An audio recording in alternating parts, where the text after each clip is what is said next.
Guys, thank you so much for tuning in. Welcome to the 1620 Kings Twitch charity stream for CheckPoint. It is a charity that rolls around mental health for gamers, and as you know, 1620 Kings is big on mental health. Thank you all so much for tuning in. We have some great guests on this evening. This will be our last podcast for CheckPoint for this month and our last stream raising awareness and money.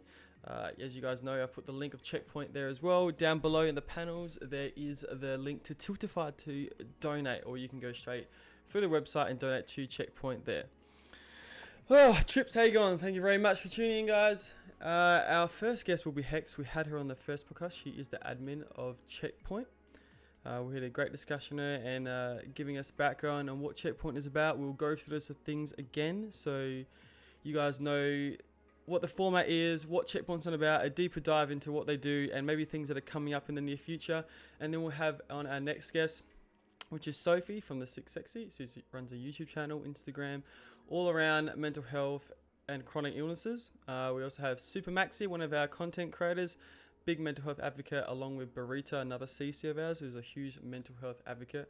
I'm pretty sure he just got registered as well, which is also great news for him. We'll also have the founder of 1620 Kings, Dabs, the king himself, will be coming on. And then we'll also be having our social media manager, Huzzy, as an ex-PUBG pro, also esports knowledgeable professional. Everything to do with esports, you want to know something, you go to Huzzy, he knows it, trust. So what we'll do, we will start with Hex. I'll just drag it in and we'll go from there.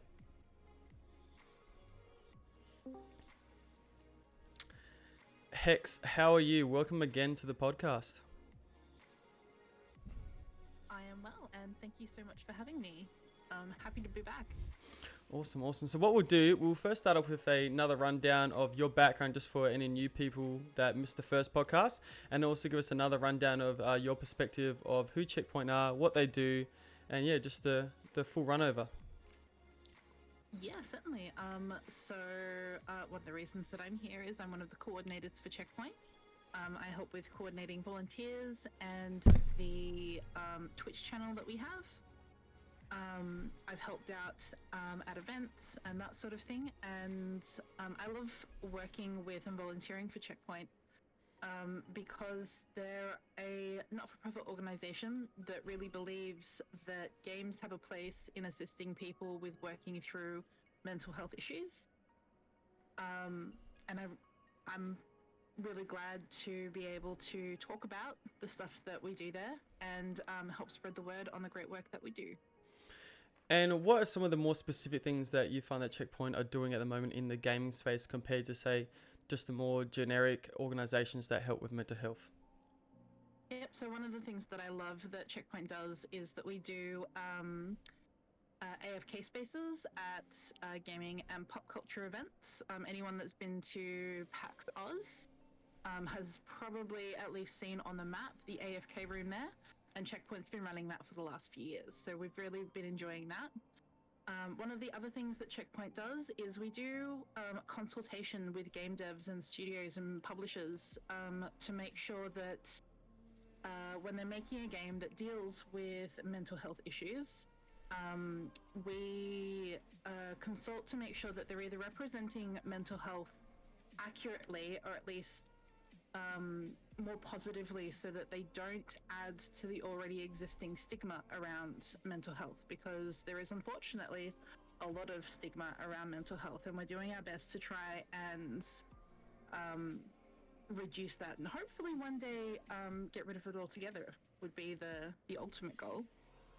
Yeah, I definitely agree. That is something that needs to be changed to be something that people can open up about freely and not feel like that they have to hide it from everyone else, and that they're not going to be punished or abused or yelled at because they're bringing up maybe deep personal issues that they're afraid to talk about with others, especially in the gaming space. I find a lot of gamers find the gaming space, as we said before, a place to get away from the issues, and you don't want to be coming into something that you love and still have to deal with those issues when gaming should be a safe space and a place for you to relax and be happy. And I'm assuming that CheckPoint provide that sort of venue and a space with your Discord and your help revolving it around gaming as well. Yeah, definitely. So our Gamer Makes Discord is a safe and pretty chill place that people can come to chat a little bit about mental health issues, whether it is talking about your own issues and finding like-minded people that are happy to listen and won't judge you, or even just coming to learn a little bit more about various mental health issues that you'd like to know more about, either because you suspect that it's something that you're living with yourself, or you found out that a friend is living with it and you'd like to know some more information so that you can be more supportive of them. The GamerMates Discord is also a great place to come to find other people that you can play games with, so that you can play a game in that safe, accepting space. So if those topics do come up, you don't need to feel uncomfortable or nervous about people potentially judging you or making you feel uncomfortable with those topics being discussed. So if someone comes into your Discord, say with a personal issue they have, how would they go around do it? Do they say it publicly in the Discord, or do they speak to an admin? And then how do you guys then after that, if you find it's a more serious issue that needs to be handled maybe by like a health professional, what ways do you lead them down the right path to get the help they need? So there is a specific channel called Mental Health Discussion that people can that they go to if they want to talk about mental health issues. If somebody is in crisis, if they are feeling like they're in a really bad space, or they are feeling like they are wanting to do something bad, such as harm themselves, we always recommend talking to a professional. Or talking to one of the crisis hotlines that are available. So on our website, we have a really big list of resources for both Australia and lots of other international, as well as general places that are available internationally. Hotlines, websites, and chat services that people can use if they are in that really bad place and need somebody to talk to immediately, because a lot of the volunteers that we have in the CheckPoint Discord, while they are very enthusiastic and passionate about mental health, not all of them are trained professionals, and the space isn't for seeking trained professional help. It's more a place to feel safe and be able to discuss things. But if you are feeling like you're in crisis, using those resources is what I would recommend. And I can give me a moment and I can post a link in chat so that if people would like to see those resources. Was that the streamer resources? I think I just linked it just then. No, so it's the checkpoint.com/global. Oh, yep. I'll see if I can find that one. If not, just you put it in the chat. Yep, I'll put that in the chat in just a moment. And because also you said before about PAX, and so that is coming out quite soon. So you guys are going to be involved in that one as well, obviously. We're looking to get ourselves involved in that again because Yep. we love being there. We love the community there. We love the PAX event, and obviously a big event like PAX is amazing and awesome, and it's so good to be able to see people and interact with things face to face. But the crowds are very big, and as an event that runs over 3 days, it can get very overwhelming, and sometimes people need that little bit of time to step away. Yep. Get out of the crowds and just take a breather. So we make sure that we've got that space. So we're looking forward to hopefully being able to do that again. And you find you get a pretty good reception, like people take notice of it and use it and really appreciate it? Yeah, so we have people in and out of there all the time, and we've got the way that we usually set it up is that there's a few little spaces in the room. So that we have spaces set up so that people can just sit and quietly take a moment or read or look at things on their phone without anybody disturbing them. We also usually have some little puzzles or board games that are set up. So if people would like to have just a quiet interaction, either solo or with a couple of people, that's also an option. Awesome. And we have our volunteers there that you can just chat to as well. That's awesome. That's fantastic. So what was your reason to get into CheckPoint, and how did you come to find CheckPoint yourself and be involved in it? So I initially discovered CheckPoint when they ran a Kickstarter a number of years ago now, because they wanted to do the CheckPoint series, which is available on YouTube, and I can also post a link to that. Yep. I went to post it and then I closed the window because That's all right. I'm real good like that. So give me a moment. So I've got so many windows and tabs open ready for stuff to be posted and talked to that, it can be overwhelming. There we go. Okay. I think I'm there. There we go. So let me first post a link to that list of global resources. So I've just posted that. So if anybody is looking for immediate help, if you feel like you just really need someone to talk to because you're in a bad space, check out those resources that I've just posted in chat. Well, it didn't pop up for some reason. It just did your name and the 3 dots. Oh, have you got link protection on? Possibly. That would have to be through the Twitch channel. If you DM it to me, and then I'll repost it. That'll be the easiest way. They must have link protection on because some people spam. Yeah, I've got it on my channel as well, and beautiful. on the Twitch and on the CheckPoint channel. There we go. It's unfortunate, but it is something that we need to put in place on channels location. Yeah, definitely. And because even though I did link the streamer resources, do you guys feel like you have a fair few streamers coming through? Because I feel like with gaming, that would be a big thing in mental health, because you would have, because you're putting yourself out there in the public eye as a gamer to enjoy yourself, and you want to share your love of games to other people. But you're obviously going to have trolls and people who want to belittle you or spam your chats or attack you for maybe the way you speak or look or what you do or what you play. Do you guys feel like you have a lot of streamers coming through you guys, and you're giving them good support? So we do have various streamers coming in and out of the Discord throughout,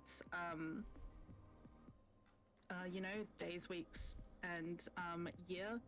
And it is a place where people can come and just sort of know that they're in a safe space where people aren't going to judge them if they want to talk about anything like that. We also do have, as you posted before, the link that streamers can click on for resources that we've developed for streamers. Yep. There's some resources there for helping you to cope with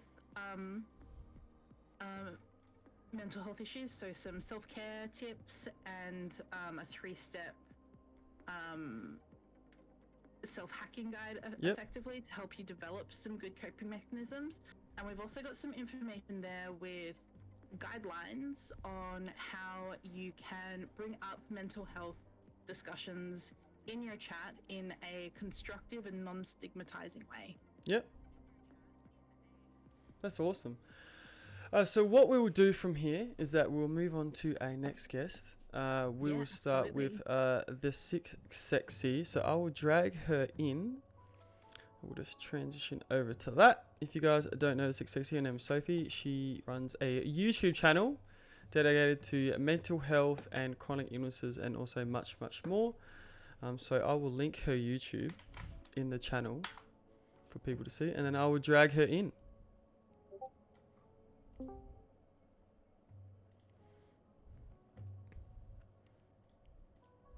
Sophie, how are you? I'm very well, thank you, Ace. How are you going? Good, thank you so much for coming on today. Much appreciated. For having me. Awesome. So what we will start with is you just give me a rundown of your background, who you are, and go from there. No worries. Well, first of all, I want to say thanks for having me, and I really respect everything that CheckPoint is doing. I've checked out the website, and I just think it's really important just in general to be having this conversation about mental health, especially in an online space. But to give you a bit of a rundown, I am Sophia, and I host a YouTube channel called The Sick Sexy, where I basically aim to destigmatize what it means to live with invisible illness, and how to navigate that when you're, young, driven, trying to juggle the many things that millennials juggle. I'm also a public health student. I work in the health sector, and I just published a book, and that's me, pretty much. That's fantastic. So you're on the up. You're doing a bit of everything. It must be a very busy life. It is, and I have to really force myself to avoid burnout, which is something that's also really super close to my heart. And so what is your background behind mental health? So what drives you to put your channel around that world and try to give out support to those people in need, and maybe advice that you can give out to those people? Yeah, that's a great question, Ace. And look, I just first want to preface by saying that anything that I mentioned tonight doesn't replace the advice of a trained mental health professional. So I'd encourage anyone experiencing mental health concerns to seek professional help. But with regard to the YouTube channel, I've been super blessed to be able to interview some pretty amazing people on my platform, from models to entrepreneurs to nurses, to help encompass topics like reducing the stigma around borderline personality disorder, sickle cell, and depression. But my own real drive to start the 6XE started from a really young age.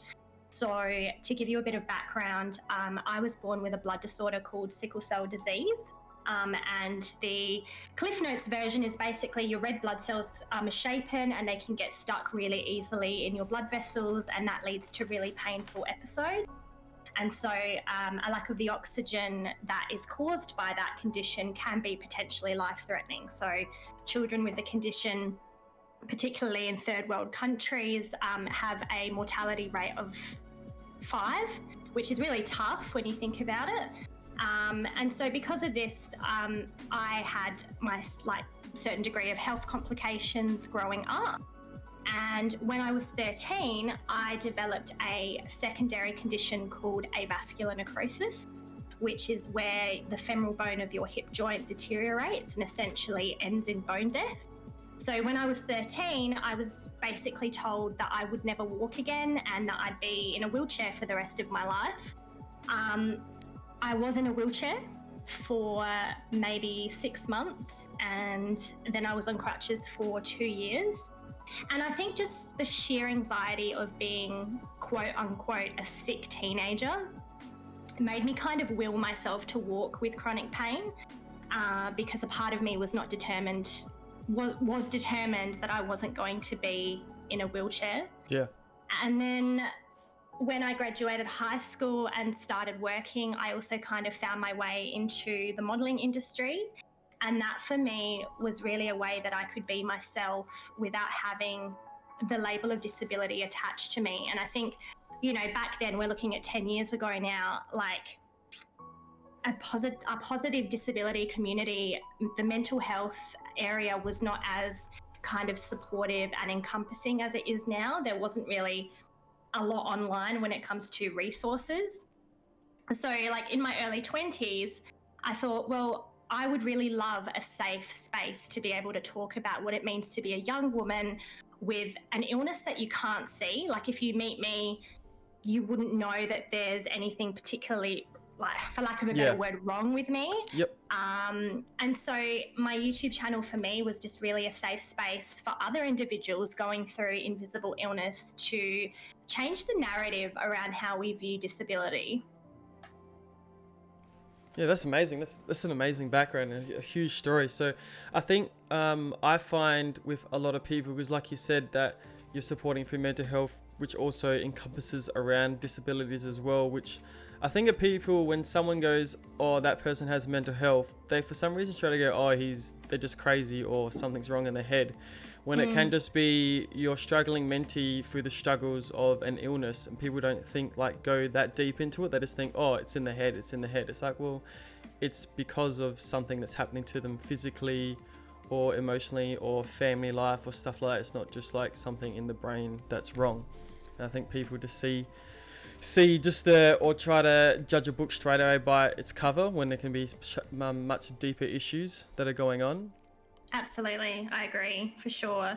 And I think also, let's not take away from the fact that, there are our brain, we can have, biological components of our brain that don't create the hormones that we need to be able to make ourselves happy. And so, obviously you've got that, but then as you said, you've also got, a person that's going through so much and you don't really know what's going on in their life at face value.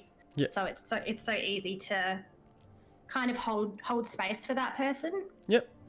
And do you think that it's good to have specific organizations that are targeting certain spaces within mental health, as in like what CheckPoint are doing themselves?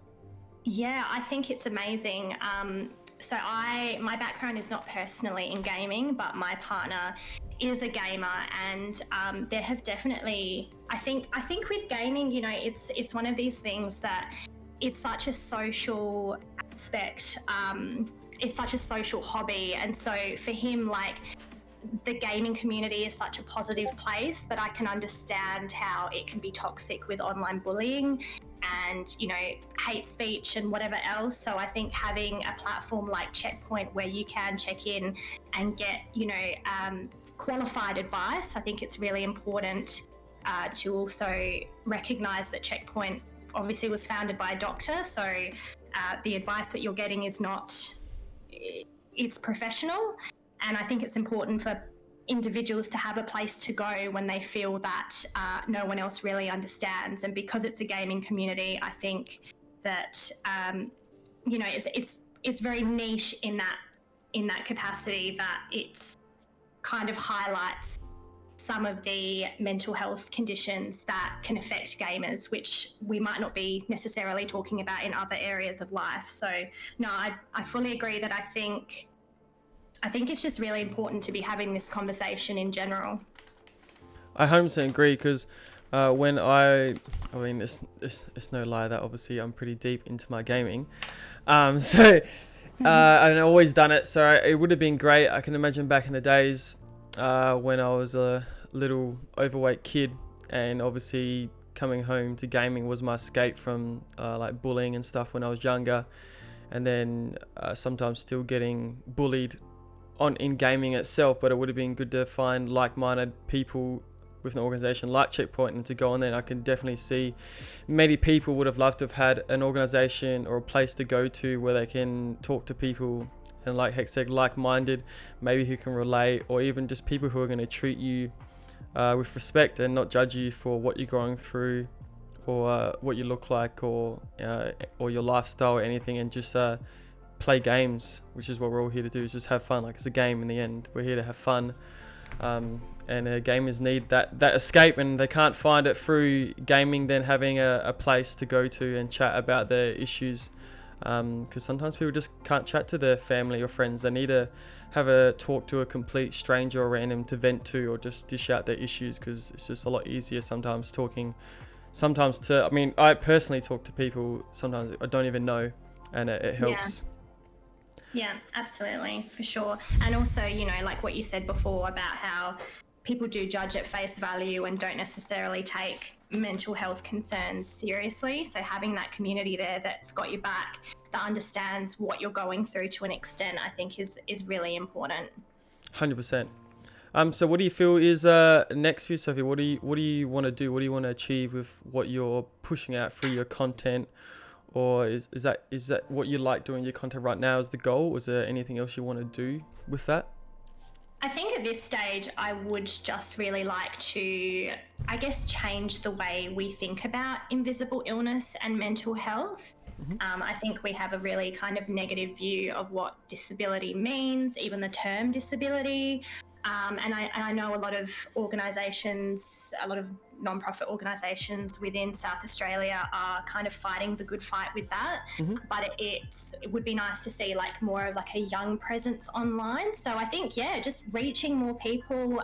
As I said, I've had the such pleasure and such honour to be able to interview people who are either going through the same thing or are in the health space and have come across people with an invisible illness. And the reality is like, at some point in everyone's life, we will all go through some type of illness, or death of a family member, or something that is going to challenge our mental health. And so I think it's really important to be having that kind of discussion both offline and online. So yeah, I mean, my main goal is just to have a bigger audience and have a more supportive community for people that need it. That's awesome, and that's really good that we can have people where they have multiple spaces they can go to, either talking to you in DMs, or maybe emailing you, or going to CheckPoint, or people within CheckPoint, or even like an organization like ourselves, Kings, who are heavy around mental health, coming to us as well, because we have a certain specific channel as well for people to bring up issues that they might be having. Just with you, Hex, I thought I'd just bring it up. Do you have many people coming through because I don't think we really talked about it in the last podcast, because I think we were heavy on the more like the mental health side of things, but maybe people that were dealing with maybe physical illnesses that affects their mentality that come through CheckPoint. Yeah, so we do have people with all sorts of illnesses ranging from mental to physical that do come through CheckPoint. Because we do want to make it a safe and inclusive space, where we're quite big on making sure that people are as inclusive and accepting of people of all sorts within the Discord and within our community. Because as Sophie was mentioning before, a lot of illnesses, mental illness being a big one, are invisible. You can't tell just by looking at someone that they are suffering or living through something that a lot of other people aren't, and that's one of the reasons that mental illness and other invisible illnesses, I should say, do have a lot of stigma around them, and there is a lot of misunderstanding, because I'm sure that Sophie is somebody that has probably heard this before, is you don't look like you're sick. And yep. And that's the sort of stigma that we want to try and get rid of, is just because someone doesn't look sick doesn't mean that they're not going through a lot. Yep, 100% so agree.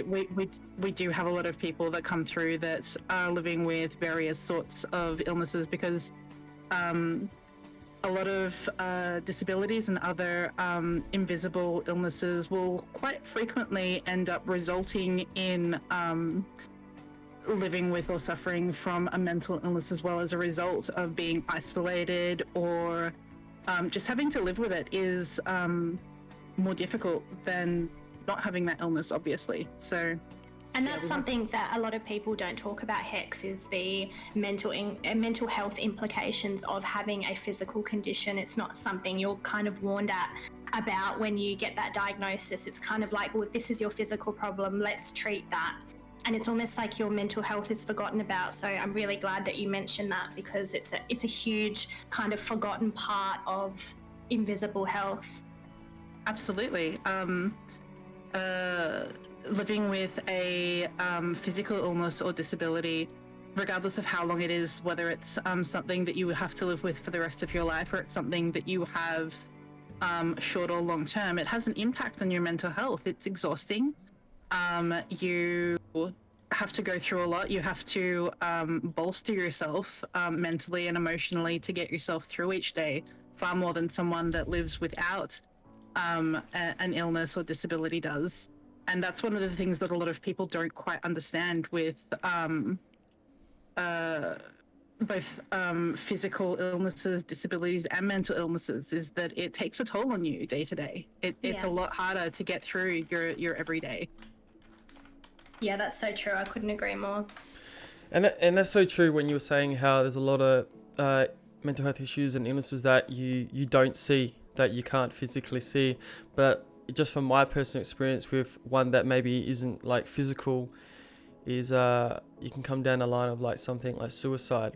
So like I had an uncle that this was like a few years ago, the week before he committed suicide, he seemed like the happiest person in the world. Like you would never think that he would be going down that line, and then a week later it happened, and it's just crazy. Like something like that, that you sometimes you just can't see going. Obviously there's exceptions, and you see people who are struggling and they end up maybe going that route, which is really sad. But there's also so many times of illnesses that you cannot see and you never know of. And yeah, it's a real tough one, and it's where people just got to be more open and wary, and having organizations and channels and pages like CheckPoint and the 6XC to have spaces to go to and make them feel welcome and open to talk about those issues, can maybe make those types of people where you can't see what they're going through, potentially feel safe enough to open up what they're really going through inside. 100%. I'm sorry to hear about your uncle. That's you know, it's never easy to see someone that you love experiencing that, but it's even tougher when someone you've known your whole life as being positive and bubbly then does that. And that's, it's, I guess that's why it's so important to, you know, be able to talk about that in kind of a safe space as well. Yeah, definitely. All right, oof, got a little bit deep there, so we'll bounce back, and we'll bring on Dabs. Sorry, just got a big notification came through the channel then, very loud. All right, so we'll bring on Dabs. He is the CEO of 1620 Kings. Well, not CEO, sorry, I'm the CEO. He's the founder of 1620 Kings. And since I've come here, he's always been a huge advocate for mental health. And that's why we started that channel for people to talk in. And yeah, we're going to bring him in, have a chat to him. I'll just switch all up. I'll drag him in. Dabs, how are you, my friend? Good. Yourself? I am fantastic. You're a little bit quiet. I've put you up to max, but I don't think you might need to change it on your end. Yeah, give me 1 second.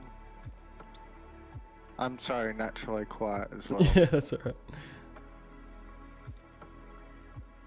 What I'll do, guys, I'm going to be linking Dabs' Twitter into the chat. So if anyone wants to go give him some love, go give him some love. You won't be talking to a more reasonable and fair person than Dabs. So if you ever have anything you want to talk about, talk to him. Because from my personal experience talking to him, yeah, it's always a good conversation. It's always got some good knowledge to bounce off you. So what we'll do is we'll start with who you are, Dabs. Maybe a little bit of info behind why you started 1620 Kings and why you feel like you're the Kings and yourself as an advocate for mental health. Ooh, nice question. So a bit about myself. I'm 26-year-old father of 3. I got 3 little girls. I got one that's 5 weeks, one that's 2, and one that's 5. I work full time, run esports team on the side, try to run an esports team on the side when I can. But about 1620, I guess, the whole reason it started was to help people. I was in a team before and it was sort of getting nowhere, but I seen how it was helping people in a way, you know. They felt as if they were in a team. They seen a bit of potential in themselves, where doing it yourself and being on the internet, there's a lot of trolls. So you get doubts, and when you get doubts, you get the temptation to quit. And when you're younger and it gets to your head, yeah, you more than often do quit. So yeah, that's how I come about it. Got into creating a team, working more towards seeing people who wanted to make a career in esports, whether it was content or competition. And we're just trying to give some guidance. So guidance in the way of trying to get some people to help coaching, get some video editors and graphics designers, because they may not be able to afford it. So we're just trying to give them the hand. To the point now that we've got 3 managers, so if they need help with their YouTube, we got someone you can have a chat about, help work on ways with hashtags, keywords, work on ways to grow YouTube. Content overall, we've got someone that will review your content, go over everything, the do's and don'ts, look at what you can improve on, just some overall advice. And then we've got a marketing manager who we're about to get full on with that, so we'll get him with our players, have one-on-one meetings and talk about overall marketing, how they can market themselves in a variety of different ways, or just work on their overall content and stream. And to do with mental health, I guess that's just more a personal thing. mental health has been something that I've dealt with my whole life, as I guess we all do, from high school dramas or primary school, high school dramas to adult life.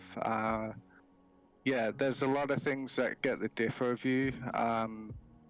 Some people don't know how to cope, and I feel that I've got enough experience that I've dealt with to cope by myself, but I'd also like to push out the word to people that it's okay to seek help, not more or less stuff it down deep.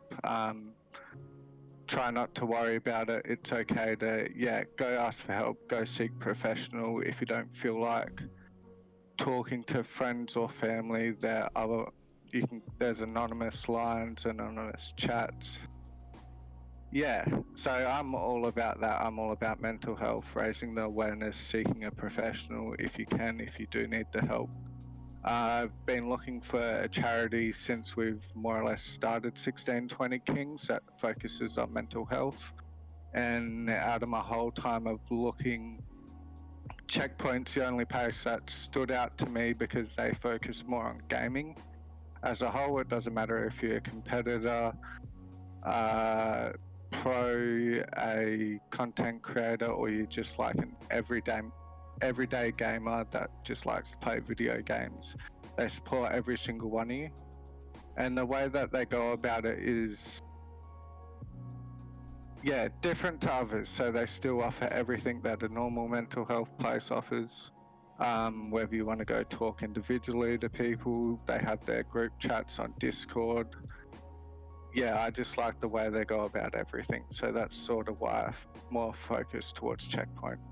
Definitely, I agree, because it's good to have CheckPoint have that niche behind gaming, because say there's people who are dealing with certain issues and they're trying to maybe talk to, say, a family or friend who maybe doesn't understand gaming, who is into it, or if they're a streamer trying to talk to their family about how when they're streaming they're dealing with, say, trolls or people saying things. It's hard to talk to someone who doesn't relate and they might not actually get where you're coming from, but to have a space where they can go to and there's multiple people that can understand what they're going through or what they're talking about, or even just relate on some sort of level, is really good. Yeah, and it's also about getting a different perspective, because at the time you could just be focused on the one thing, where that one thing, not saying that it's wrong, but that one thing isn't necessarily the full story or everything that happened, or you could just be taking one minor thing in some circumstances.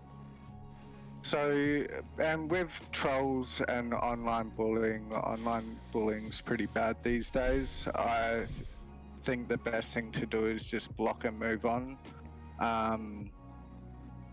which is easier said than done, but yeah. Dabs, when you guys are in the gaming space, particularly with 1620 Kings, how do you guys manage, like you said that you like kind of block and delete and move on, but how do you manage maybe those kind of residual feelings that you might have after the computer's off? If someone said something horrible to you, how do you manage your mental health in that space? Myself being old enough now, an adult, I know how to, switch off in a sense. So when I'm on my daddy duties, I'm a dad. When I'm at work, I'm on, a worker. And I just go from one thing to another.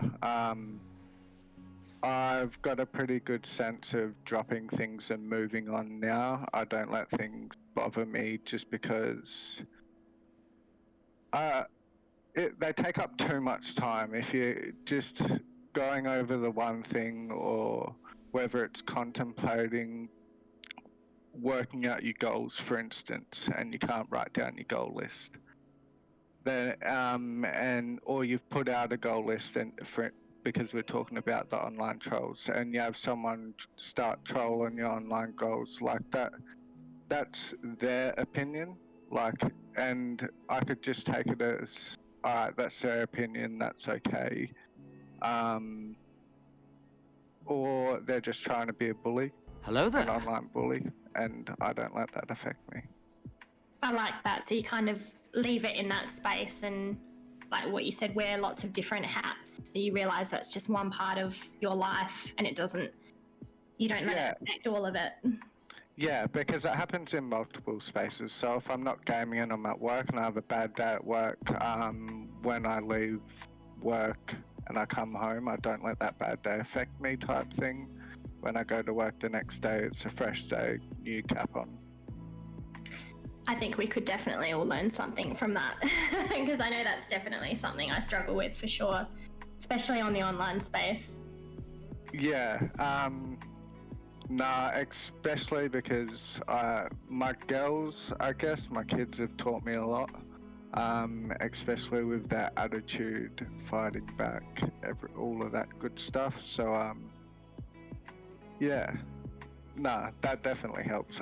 They taught me a lot because my daughter's 5 now, my oldest, she says some nasty things sometimes, as kids do to their parents when they're getting in trouble. So yeah, they might hurt, but I don't let it affect me type thing. Same with anyone. And you need that mental strength. Yeah, like if I were to have a debate or an argument or a mini fight, you call it, or that with a management or something, I'd like to get on it quick, sort it out quick, brush it off, move on.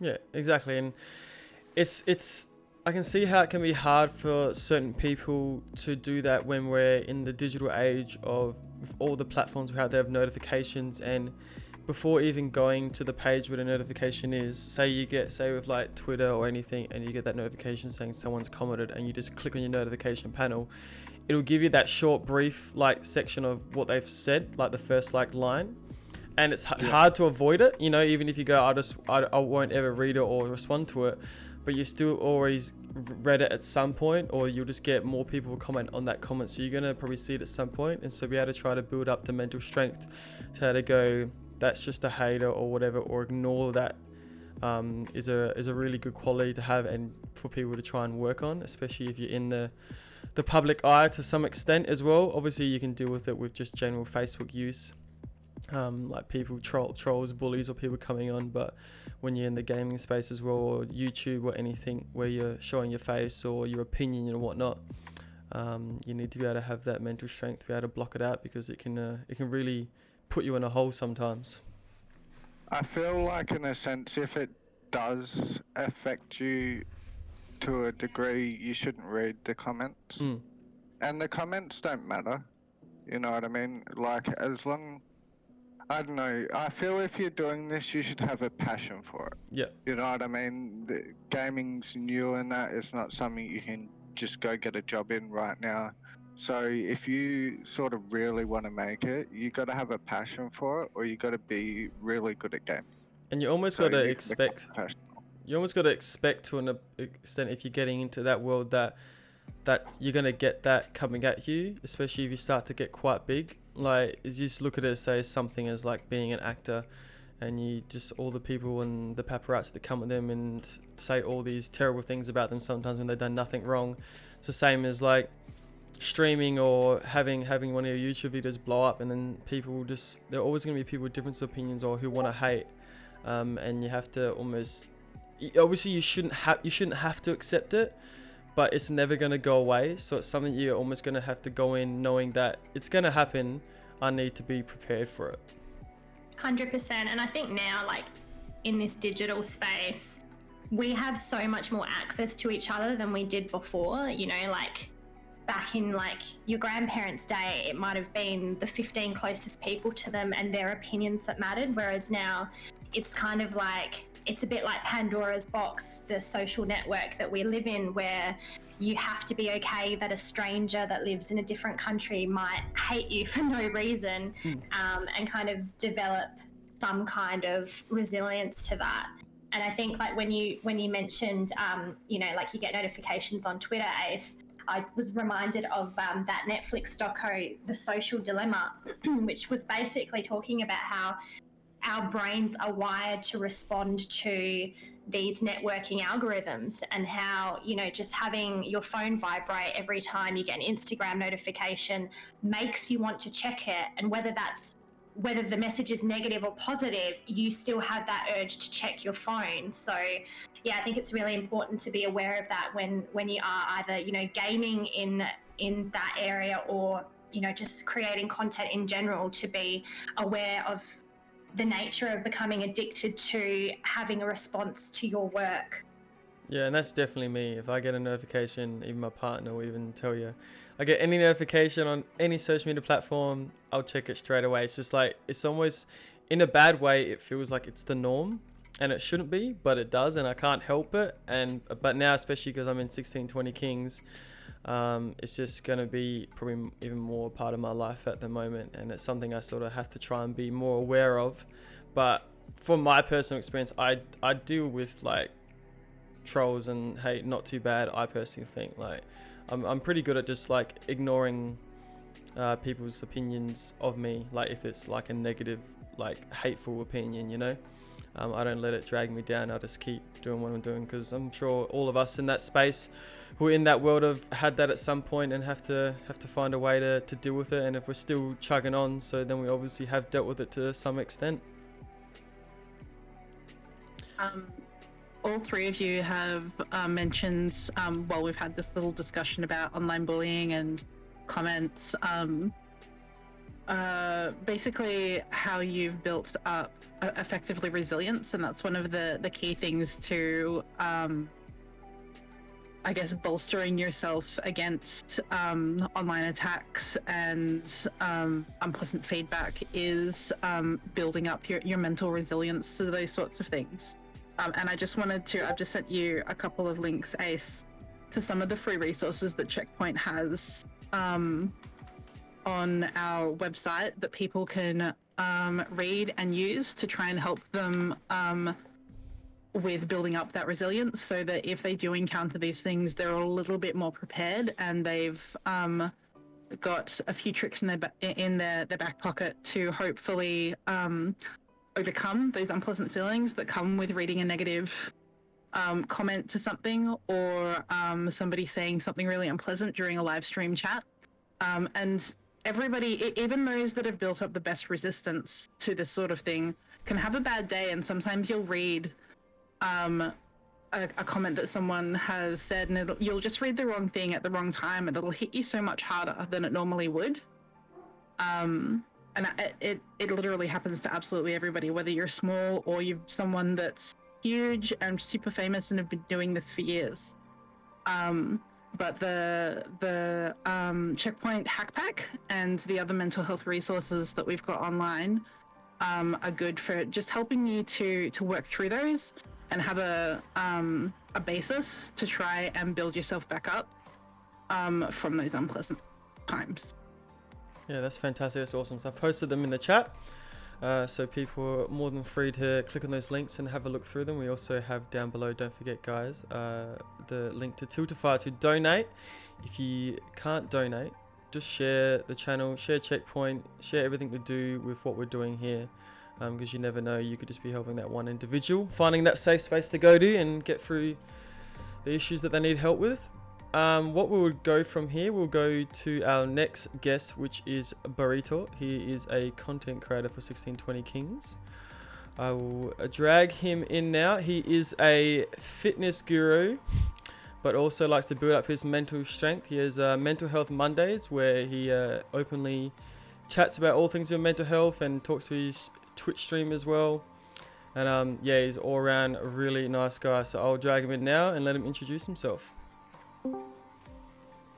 Hopefully he's there. Burrito, are you there? I am here. Hello, sir. How are you? Good. How are you? I need to turn down your... You've scared me. You're so loud in the Discord. I was not ready for that. I was not prepared. Lovely to meet you all, by the way. Trying to... Lovely to meet you. So I don't get terrified as hell again. So I've given them a slight little rundown of you being a fitness guru and Okay. also a mental health advocate. And I did read that you were registered or close to being registered.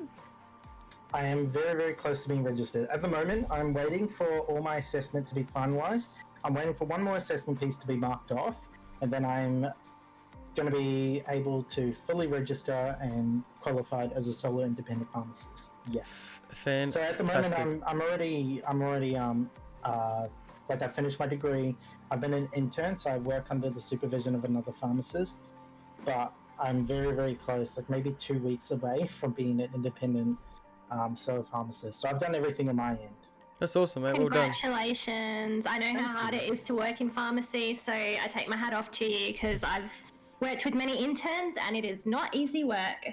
Yeah, it was the roughest year of my life. It wasn't even a year; it was longer because they delayed assessments because of COVID. So I was supposed to set my first assessment middle of last year. They pushed it all the way back to October, and having 2 major exams assessing everything I've ever done with pharmacy, alongside other assessment with my intern program, it was a handful, a big handful.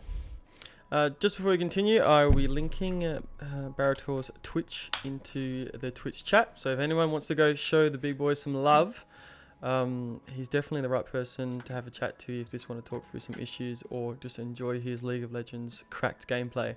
Not at the moment though, because his computer blew up. No, my computer's fine now. Oh, smart. You fixed it? I don't ask what happened. For some reason, it didn't work. It wouldn't start. And then I took it to repairers the next day, and they plugged it in. They're like, "It's working perfectly fine. You know how to replicate this issue." And I was like, "Are you kidding me?" Dude, that always happens. It always happens. You've got an issue that you've worked so hard to try and fix, and then go, "Oh, I guess I have to take it to the professionals," and it just works. And you're like, "Why? Like how? Now I look like the idiot." Yeah, well, exactly. And they're like, "Okay, we can stress test this because it's under warranty and give it back and let you know the results."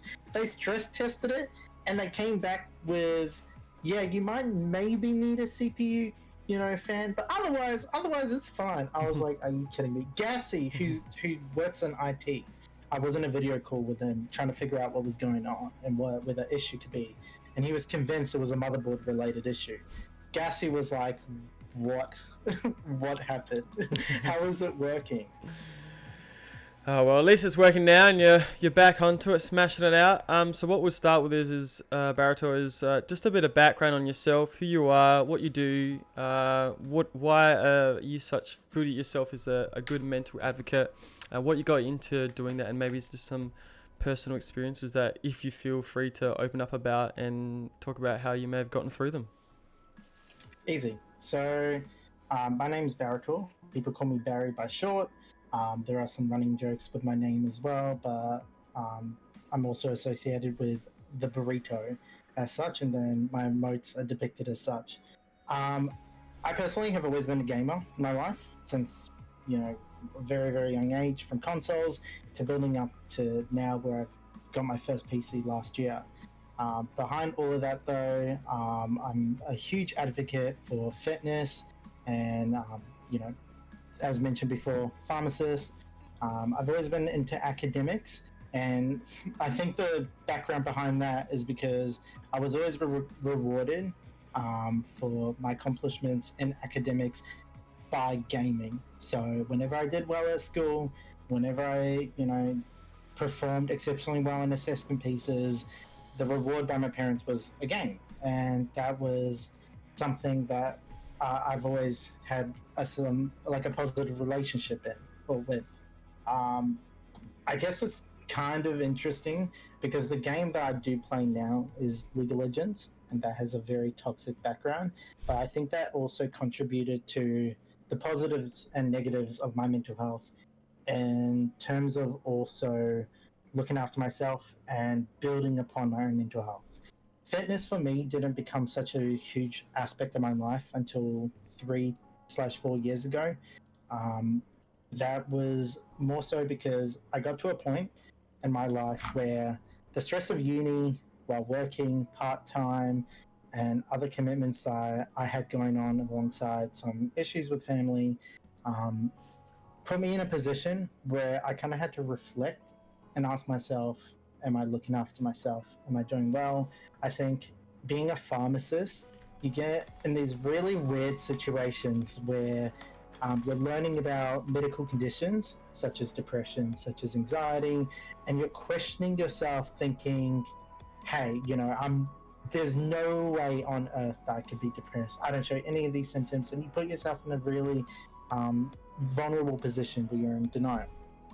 For me, I met a girl, very classic story. I met a girl who was a really close friend to me now that I was interested in, but I felt like every time I was with her, I felt incredibly guilty for being happy. I didn't feel like I genuinely deserved that type of happiness.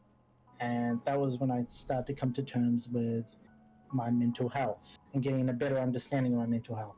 I took a year off uni. I started going to the gym. I isolated myself from friendships that I felt like weren't very healthy. I moved out of home temporarily, and I started seeing a psychologist and going through all these different hurdles and barriers in my mental health to really look after myself. And in turn, I felt like that was a passion I started to build upon, where I was able to actually express my care and concern for other people in more materialistic ways or more useful ways, not in terms of like gifts or anything, but being able to give back to friends or other people as well because of the time I spent looking after myself. I'm not saying that I'm perfect. I'm not saying that I've made it. There are still, hurdles that I come across every now and then, but I feel like I put a lot of time, and I still do put a lot of time into myself, and I think that has helped build upon my ability to rapport with others in a workplace, to building rapport with my community with streaming, and even now I still get an absolute joy out of helping someone on stream, off stream, and I want to build upon that as a streamer itself while expressing my passion for gaming, which I found as an avenue to kind of express myself more and escape from certain situations. That's fantastic. So how did you feel? Was it hard at all, or did you go through any personal struggles to go and seek help when you decided to go talk to a psychologist? Do you feel that was the right path for you to go, and did it help? It was. So my parents, and God bless their souls, they're amazing parents, and I couldn't have been blessed with better parents. They are very disconnected when it comes to mental health. They don't understand the concept of depression. So when I'm explaining to them that I was suffering with depression, they don't understand that. Now they do. They have a better understanding because I've helped drill that into them. Well, not drill. That sounds like they had no choice to actually just accept it. They learn through time, and I gave them the right education for it. But I think the biggest barrier was explaining that to people I considered close friends to family. And I got support from certain people, but there was a huge disconnection with people not wanting to be associated with someone that was going through mental health problems. As soon as I started accepting my situation with depression, my mental health went all over the place. I could not fathom how vulnerable I got to the breakdowns, to even a bit of PTSD. That was something I couldn't handle. And it even gave me a bit of bipolar as well, because I didn't know what I wanted in certain friendships anymore. I couldn't understand trying to contact a friend when I was really, really vulnerable and even at some point suicidal. And the best I got from them, who I thought was a really, really close friend to me, was, "I'm sorry, I can't talk right now. Maybe call someone else." And I'm here like, I've always been there for that person, and I just wanted them to be there for me. I think the hardest thing for mental health is people that are a bit more vulnerable will easily build a dependence on, I think, the wrong type of people as well. And I was a victim of that. When really there are so many resources available in the world, and so many free resources as well. In Australia, we have so many lifelines and helplines you can call. And those like helplines have resources on their websites as well that will help build a path to a better future for individuals. And a lot of us will always go towards someone we trust or have built a trust towards. But when we don't get the responses we deserve or want, that builds, in my opinion, a negative relationship with your own mental health as well. I started feeling horrible about myself being depressed. Like, I'm a bad person for being depressed. I'm a bad person for being emotionally vulnerable because I wasn't getting the same, I guess, expectations from people. And I think that was a huge stepping stone to get through or get over, because overall, I've really had to learn how to be more more of an individual, more of myself, Yeah, and for sure. dependent on myself. And that's where, if someone comes to me regarding whether it's medication to something to do with mental health, I will always give advice to help that person build dependence on themselves, because I think that is the most powerful tool you could have, or skill set you can have, is a skill to look after yourself. So I'm going to open up this question to everyone if they want to answer, because I think this should be a quite interesting one. I'm sure there are people who are going through issues themselves that, as an individual, they might not be the greatest person just in general, but they're still going through stuff, and it doesn't deny them the right to still seek out help, even if they're not maybe the greatest person. But imagine, like, say, have you ever had to deal with someone who has come to you for advice because they're dealing with something, and you've given the advice, but they don't like what they hear, even if it's the right advice, but they don't like what they hear, and it's almost like a stubbornness, and it makes it even harder to help that person? How do you feel you would deal with someone who doesn't like the path that you just have given them to possibly go down? That's a great question, Ace. One thing really strikes to mind, and it happened a lot when I was in my early 20s, and that was friends who got into really toxic relationships, and were experiencing things like gaslighting and narcissistic behavior. And as an outsider, you just want to help your friend to get out of that situation, and you kind of extend a hand and try and help and lead them in the right direction. But obviously, when you're so far into that kind of relationship, it is really easy to become disillusioned.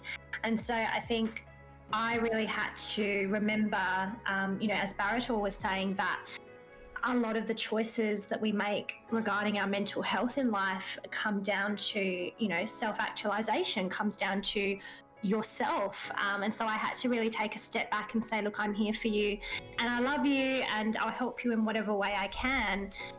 But at the end of the day, that person has to come to that understanding. And, hindsight is a beautiful thing. That's why they say that. And yeah, it is really difficult to watch someone go down that path. But I think, extending a hand and giving resources when you feel that you might not necessarily be the right person to talk to. Because this is actually also, when Barator was talking about pharmacy, this is a tactic that we use in pharmacy with aggressive customers, in saying that, if you have someone that's been quite confrontational, sometimes just removing yourself from that situation and giving another helping hand, that person can sometimes become you can kind of diffuse the situation through removing yourself. So going back to a friendship, sometimes if I couldn't help the person, I might guide them in the right direction, whether that's professional organisations like Reach Out or Say in Australia, or even just someone else to talk to, just knowing that you can support that person, but sometimes you have to support them from a distance. Yeah, for sure. I think from my experiences, my biggest thing is being, and I feel like this is also something we need to normalize more in the world, is being able to say that we are just not qualified professionals to cater to these concerns. I'm a pharmacist, and my qualifications lie towards, medication, and I Hello know the there. medication and how it works in the body, associated disorders for those medications as well. But I'm not specialized in diagnosing conditions. I know referral points to refer back to a doctor so you can actually get the proper diagnosis. I know referral points for concerns with certain conditions.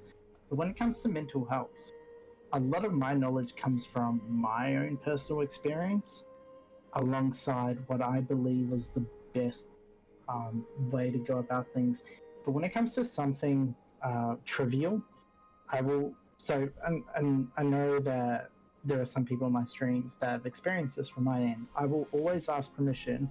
Can I say something? But I know you're going to get upset with it. Can I have this moment to express something that I want to say that might genuinely upset you? I will always ask permission, because it gives him this sense of preparation. So I give them that heads up. I want to say something. It may not be what you want to hear, but I feel like it's the best thing for you to hear. And if they're prepared for it, a lot of the times they're not going to be upset with me before what I have to say. And they have all right to choose not to accept what I want to say. But I will start off with that, give my opinion, we will discuss it, and if there's a resolution that works for them and works for me in terms of helping them, that's great. If there isn't, I'd let them on their way. But in other, I guess, situations where it's out of my scope, I will honestly say, and I have no shame in admitting that this is out of my scope.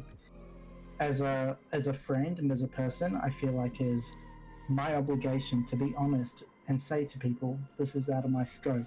I am not qualified, nor do I have licenses or enough experience to give an opinion on this, which will be of help. And I will always refer. In this case, I would refer to a doctor, or I would refer to a psychologist, or I would refer to someone else that will be able to give that insight. I just can't, sit here and pretend like I have the answer to everything, because the worst feeling I could have is giving advice to someone that could cause more harm than good. So those are two situations where I feel like I've managed to deal with those type of events.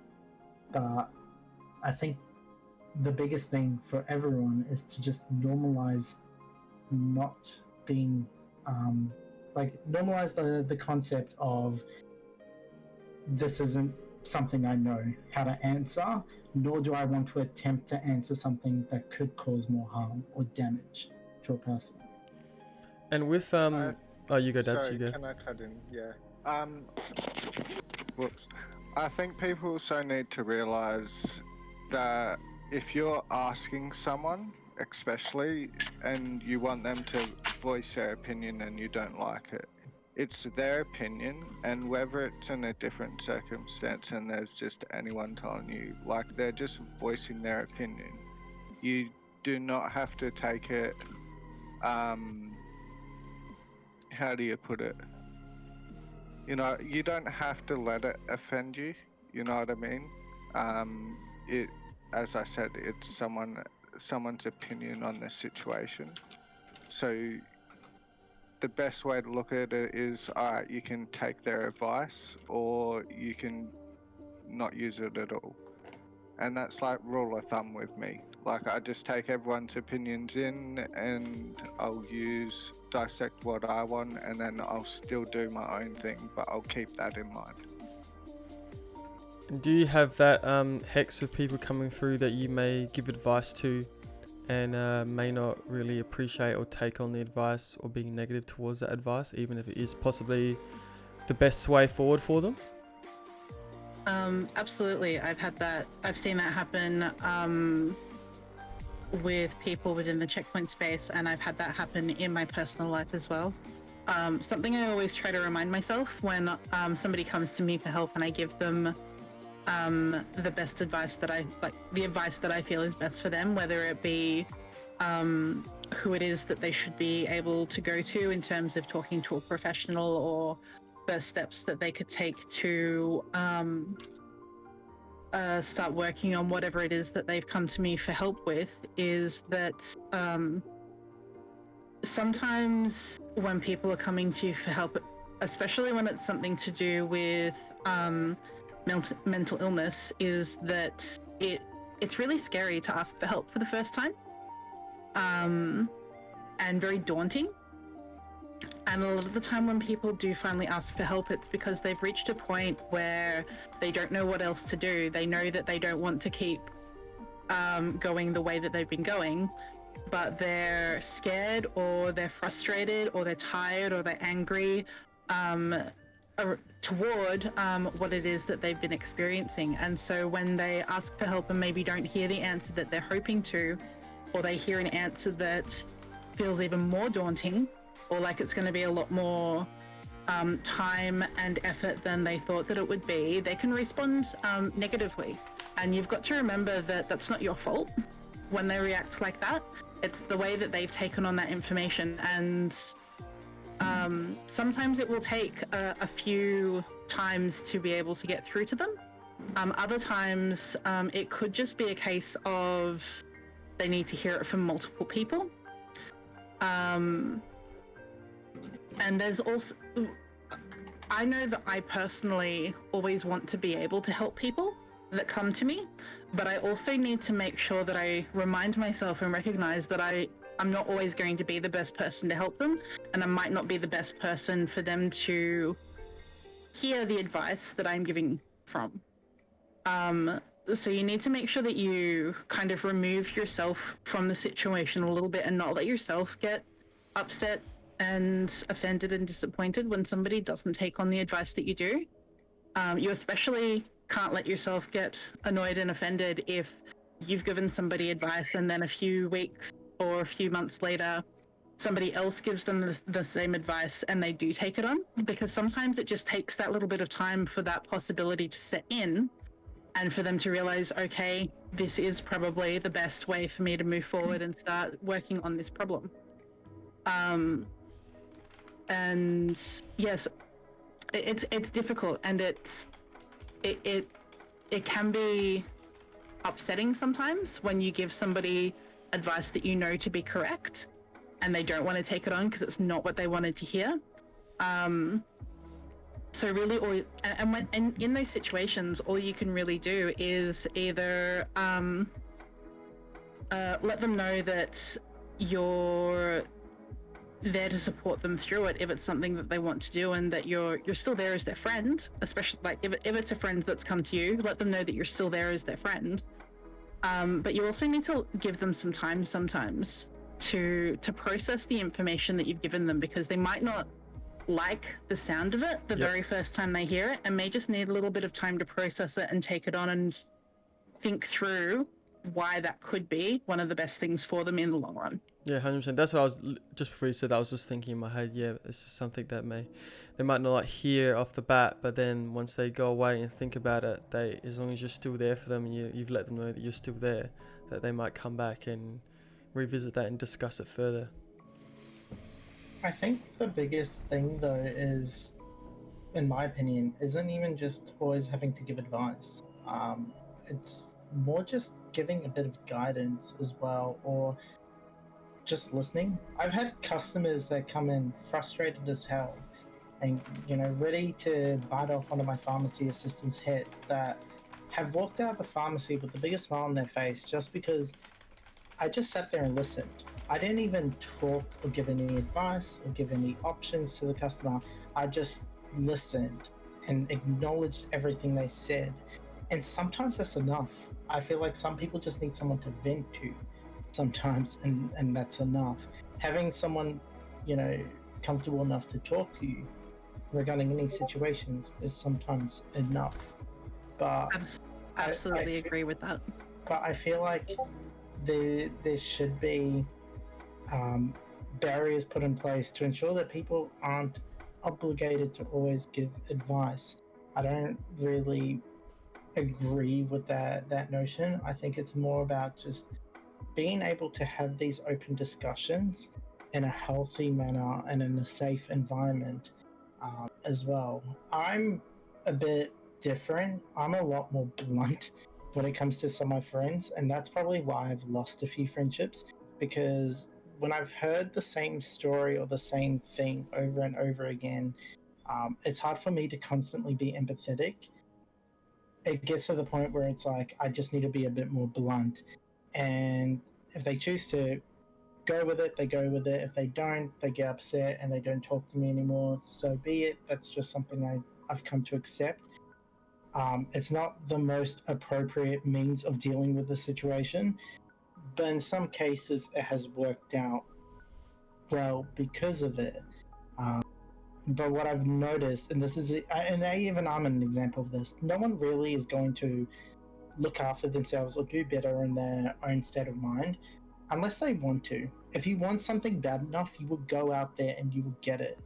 And if you want to be happier, you will find whatever it takes to make yourself happier. You'll understand how you work, how your body works, what trigger points to you, how to manage those situations better. You will expose yourself and you will step out of your comfort zones to cater to that. And sometimes you just need to let your friends or let others walk their own path as well when it comes to these situations. Not necessarily saying that you'd leave them alone, just giving them a bit of guidance, but also encouraging them to find that like resolution themselves. I have an example where my friend, her mum, she's kind of like this in her practice as raising a child. She will tell her child, don't touch the stove, it's hot. Don't touch the stove, it's hot. But if she sees her child reaching for the stove, she won't stop her child from reaching for the stove. Because the only way that some people will learn is by getting burnt. And that's what she did with her child, who is one of my close friends. She touched the stove and learned for herself quite easily that it's hot and she's going to get burnt. But that's, I guess, an example of life. You can give people the advice and you can tell them numerous times. They just need to find out for themselves. They need to be thrown in the deep end and learn from their own experiences. And their ambition to look after themselves and change will also come in time as long as they want it. It's a case by case situation where they just have to learn. Yeah. You can only ever guide someone. You can give advice, but that advice is meaningless if no one's really willing to be guided by that to look after themselves.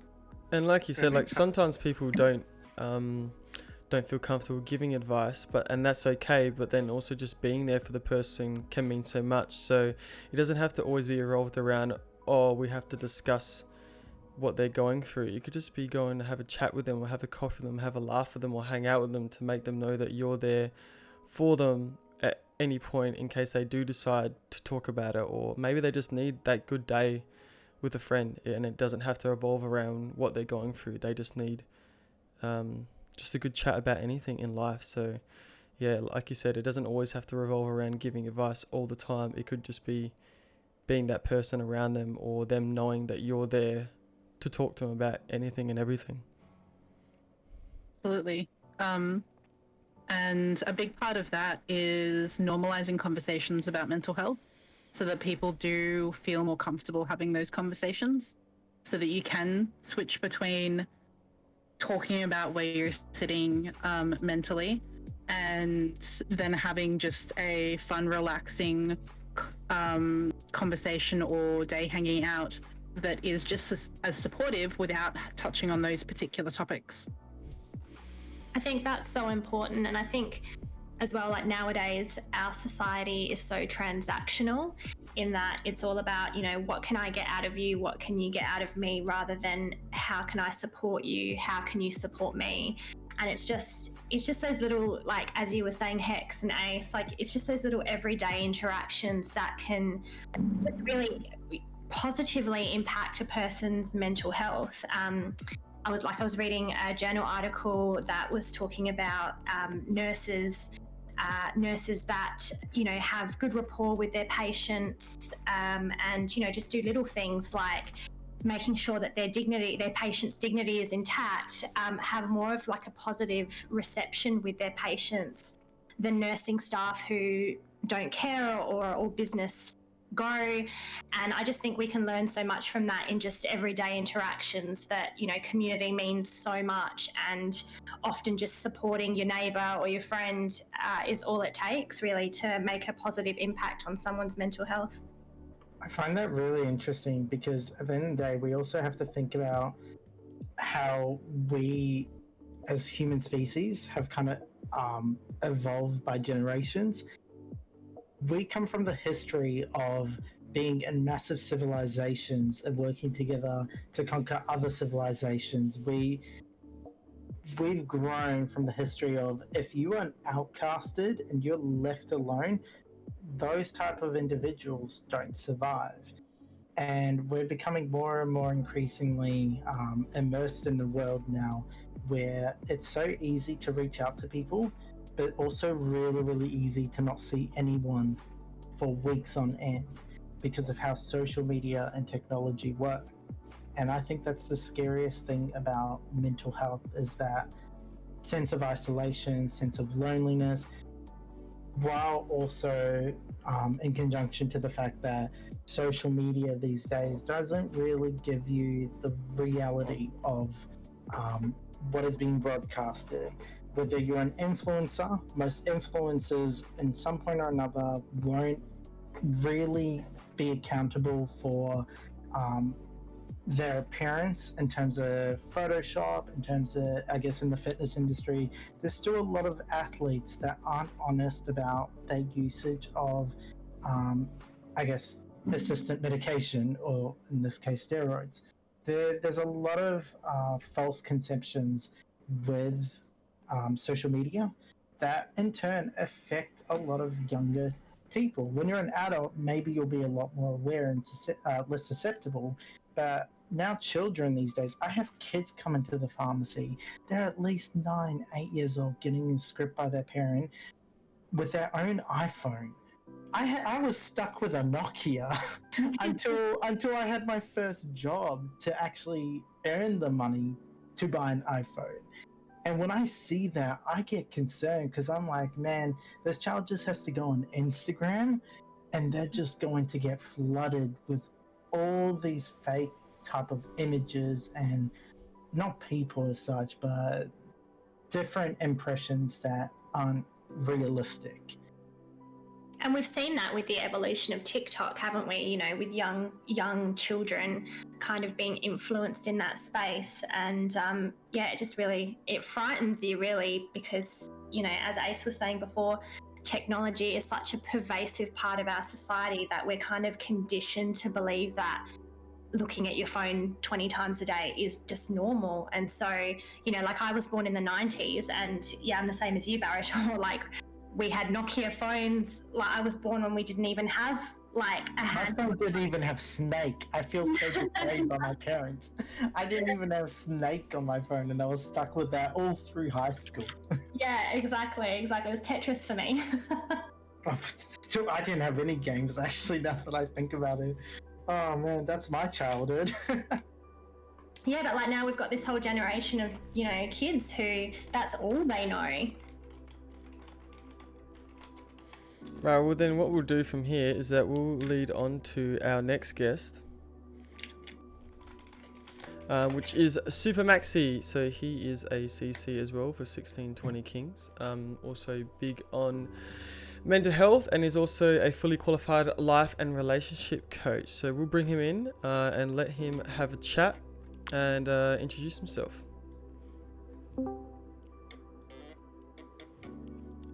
Super Maxi, how are you, my friend? Shit, yeah, I'm good. How are you? Good. All right, so I've given a little brief introduction. I don't know if you heard, but I said that you're a fully qualified life and relationship coach, and that you're a CC for 1620 Kings, and you are an advocate for mental health. So if you want to give me give us a little bit more of a rundown about who you are, why you are an advocate for mental health, and any sort of personal reasons behind why is that so? Yeah, so I'm Maxi. I'm a streamer, and Ace said, I am a fully qualified. So I'm a fully qualified life and relationship coach, but my qualification is like a little bit, stock standard and stuff like that. But that's what I primarily deal with. And I'm an advocate for mental health because I'm not a sociopath, and I think that anybody who's not absolutely clinically insane should be an advocate for positive mental health. So, yeah, and that's pretty much it in terms of everything you just said. So, yeah. Yep. That's it. So, what things do you personally feel that you deal with on, I don't know if you call it a daily basis, but I guess you could because you're on social media and stuff, that that is struggles that you have made gone through the past that you're able to deal with now, or are there still things that you're having to deal with now? I mean, like, nothing extra, nothing that, like, that anybody who's not on the internet, since, like, 2005 has not had to deal with.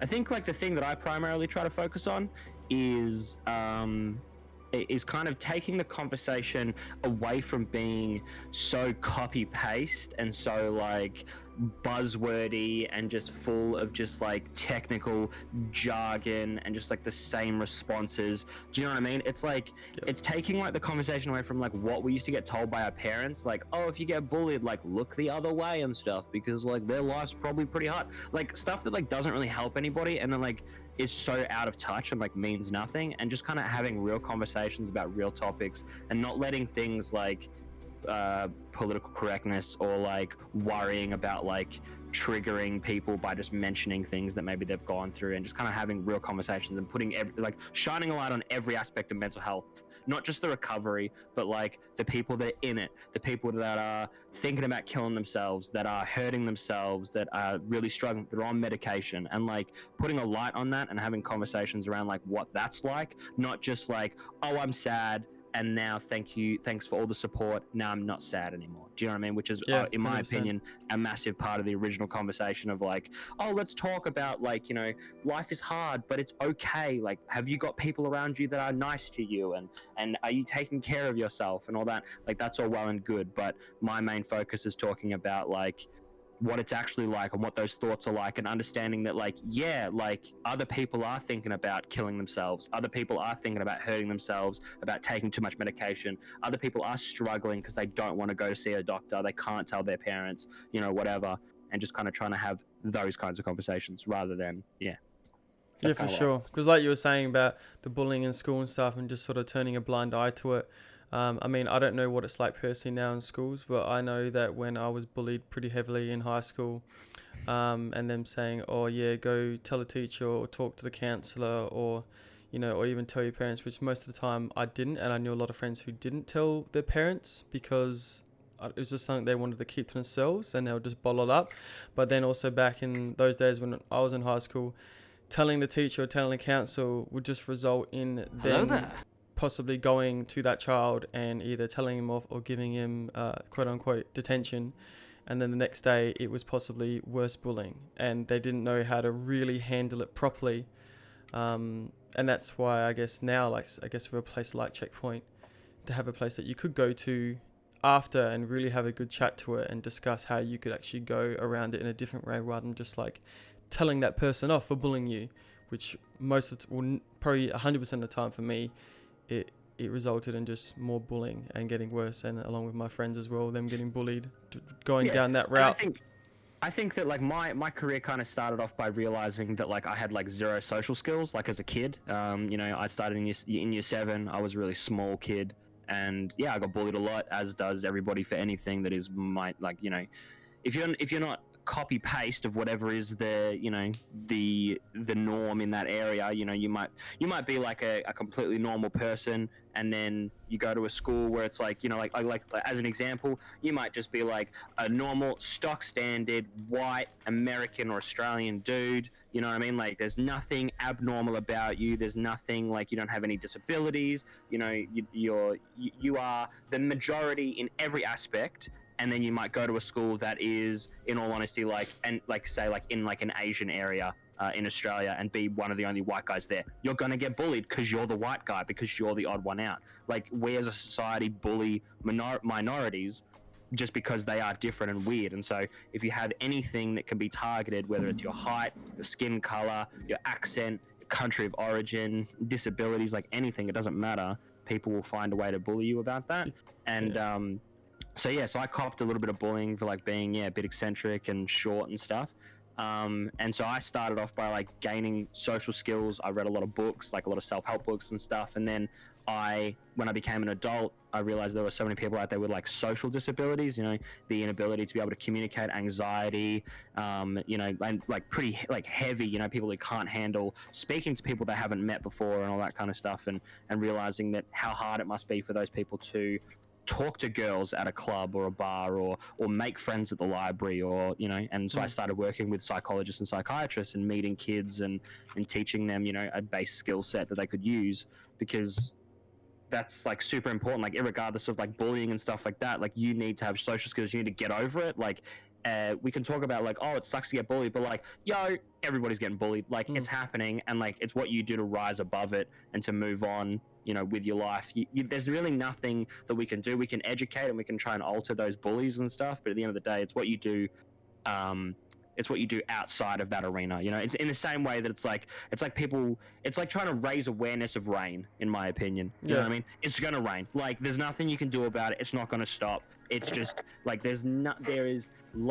realistically and logically, there's no place we're ever going to be as a society where like nobody's bullying anybody. Do you know what I mean? Like, so, and it's a really tough, it's a really tough thing to tackle, because bullying may not only just come from that child, but it could be a resulting of how they're brought up, or the people they hang around, or the influences around them, or what they do at home. So it's hard to really just also, go, it's that like, child. You know what I mean? There's no room for, like, you know, when let's not sit here and make excuses for bullies. Do you know what I mean? Like, I know it's completely wrong, and it should be cut out. I'm not but saying, yeah, it's not just you. Like, you know what I mean? Like, it's everybody. We all do it. We've all done it. You know, we've all been like, oh, that person's probably a bully because like their dad's never around, or you know, we try and like create these horrible backstories to like try and humanize the people that are being so terrible. But you know what? Some people are just bad people. Some people do it because like it's what got them into the position that they're in. You know what I mean? Like I myself was a bully for a really, really long time. I bullied a lot of my friends because it was what got laughs. If I wasn't bullying you, then you found it funny. And so that's what rose me through my ranks of my social circle. And it took me a really long time to realize I'm just not a fun dude to be around anymore. You know what I mean? Like people who want to hang out with me don't want to hang out with me anymore because I'm going to tease them because that's funny. You know what I mean? Like, but some people are just bad people, irregardless of what the explanation is. A lot of us, I would guarantee you, 100% of the people that are in this call and have been in chat, you've bullied someone before. We've all done it. You know what I mean? Like, it doesn't matter where you're at in life. Everybody has the potential to be a bully, and everybody's doing it. And they're not doing it all of the time. Some of us get bullied for years and years and years and years. You get bullied all through high school. You get a job, you become a manager, and then you become a bully. Do you know what I mean? Like everybody does it in any position of power that we have. Sometimes you'll meet teachers that are bullies, managers, bosses, neighbors, parents. Like everybody has the potential to be a bully. We can sit there and be like, oh, well, you know, maybe they weren't loved enough as a kid. But in reality, it's just about how you handle it and how you get through it, and then what you do and how you kind of, you know, pass that legacy on. You know what I mean? Are you going to then, the next opportunity that you get to bully someone, are you going to take that, or are you going to remember what it's like?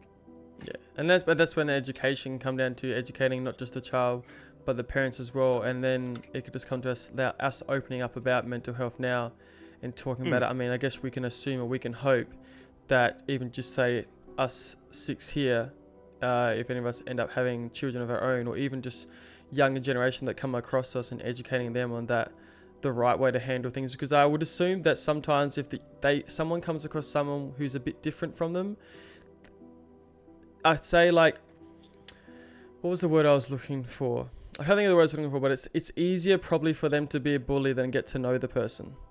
Like, it's a lot easier to pick on someone that actually sit down and maybe have a chat to them or get to know them. If they're a quiet person, it's like, oh, they're not opening up to me, so, oh yeah, it's just easier to be a bully and get more laughs out of that than maybe getting to know the person and maybe getting, like, their friends group around him, and then, you know, just being a good person through that. Well, yeah, and also it takes genuine effort to, you know, get to know people that are different or just not in your circle, you know what I mean? If you're sitting at if you're I don't know, you're out to lunch with some of the boys, right? There's like you and like 4 of your mates, and you're all out there having burgers, and some 25-year-old dude walks in with a Thomas the Tank Engine backpack, and he sits at a table across from you. Are you going to invite him to eat lunch, or are you going to poke one of your mates and be like, yo, what's that about? Do you know what I mean? Have a bit of a laugh at this dude at his expense. Like, you know what I mean? Like, we all have the potential to be bullies, and it's a lot easier to be a bully than it is to like open up and, you know what I mean, be like, hey, come and join. People just don't do it. And to have the conversation that like, oh, like, oh, we're all besties and stuff like that, and we can all treat it. It just doesn't happen. And so my conversations are more about like, how you deal with that fallout, because I think for the longest time I would say maybe as late as 5 years ago, we didn't really have stuff in place that just kept you in check mentally. I remember being a kid and wanting to kill myself, like being like, I hate my life, I hate school, I hate everybody, I hate myself, this is so hard, I just want it all to end, rah rah. And like, I didn't know what I could do. There was nothing in place. There was nothing like CheckPoint. There was no even like that, they say go see a counselor and stuff, but like walking into a counselor's office, like a school counselor, and being like, hey, like I'm thinking about slitting my wrists, that's hard. That's a hard conversation to have. That's a hard approach. Do you know what I mean? Like, so if we can normalize it, if we can talk about the fact that like everybody, like a lot of people have had or will have these thoughts in some way, shape or form eventually, if you can normalize it, it becomes easier, so that when you are going through harsh stuff like bullying or abuse or whatever, your ability to recover is stronger. Not saying that, we don't need to educate and fix and all that kind of stuff, but your intent, your ability to handle those situations is infinitely more important than your ability to react to them. You know what I mean? Like what you do afterwards to change a situation is not as important as what you do to keep yourself okay, to keep yourself mentally safe, in my opinion. Does anyone have any responses or want to chat about anything? I think from like understanding all of that, from how I understood it is essentially we all have the potential to, or the I guess power to influence certain situations. We all have the potential to be a bully, or contribute to someone else's mental health in a negative sense. And I feel like a growing stigma is like a mob movement, where people are not willing to step up or express their genuine concern because they don't want to be associated as the abnormal or obscurity to, I guess, a mob. Where if you see someone's getting bullied, and it's from your closest of friends, you will perhaps join in to that situation because you don't want to be on the receiving end of that by saying, hey, stop picking on this person, I don't agree with it. I can understand that completely because I'm sure Ace is well aware of something that I guess came about from my Twitter. I'm not too sure if you know, which happened a month ago or so, where I essentially made a statement which broke a mob mentality of people holding their tongue and just letting something reign about in OC communities that was causing a bit of harm to other people. And as soon as I did that, all of a sudden people started voicing up. Wait, are you talking about that chick that was like lying? We're not going into the details. I'd rather we. I'm not gonna name anybody, but let's not dance around it. Like, if we're gonna have a conversation, let's have a conversation. You know what I mean? Like, I don't want to exclude anybody in the Twitch chat. You can let people who are privy to the information. Yeah, I just want to get too deep into outing people. There is a way to talk about this conversation without going into the topics. But essentially, something was going around, and people were holding their tongues. I spoke up about it, and then that mob movement was other people finally started voicing their opinions. And I think it was great because it brought people together, and it was a positive light to the communities. But I also don't think it's really, really, the most delightful experience to wait for someone to finally speak up, and then we get other people, voicing their opinions. I feel like in a world where we are entitled to freedom of speech, people need to be more confident to have that freedom of speech, knowing that they're not going to get shut down immediately. And just to that point, it's like obviously not in a gaming capacity, but it just reminds me of the fact that especially online nowadays, you can't say anything that can be construed as negative. So, I mean, especially on social media, like platforms like Instagram, we are starting to see this toxic positivity movement where everything's, hashtag positive vibes only. And if you do speak out about something that, has any kind of remnants of truth, you have to preface it by saying, this is my truth, this is my story. And you can't be negative on a social platform. And I think that's a huge loss of freedom of speech that people have nowadays. Oh yeah, and I think that as people online, there is, like you said, like a fake wokeness where everything is just so masturbatory. You know what I mean? It's just like celebrating. Oh, thank you so much for speaking up. I appreciate it. And it's like what you said, Barra. Like, yeah, I understand that. You. Writing what you did and stuff like that, and kind of bringing to light your personal story in hopes that other people would come forward and everything like that. That's all well and good and everything, but all we're doing is like everybody being like, yeah, it happened, and then like that's it. That's where the conversation kind of ends, and that was more my point originally, was that it's great to be able to talk about how shit bullying is and how much it sucks and everything, but it's more important to be able to talk like what CheckPoint's doing and be like, okay, but how are we dealing with the fallout? You know what I mean? Like, it's not all about preventing the missile from dropping. It's what do we do once the missiles hit, and what can we save and who can we save? And we can talk about like, oh, we really need to stop kids slamming each other in the lockers or posting, hate on profile pictures on Instagram and yada, yada, yada. It's like, okay, but what if we can't stop that from happening? What if you can't reason with a 13-year-old hormonal girl? Do you know what I mean? What if you can't reason with a kid who is getting smacked around at home and needs someone to take it out on? Like, what do you do then? Well, you deal with the fallout. You deal with the fact that, yeah, he's going to tease kids. And what can we do to protect them? What can we do to make it so that those kids feel like talking about it is safe? It's okay. It's not weird. It's not weak. And it shouldn't feel formal.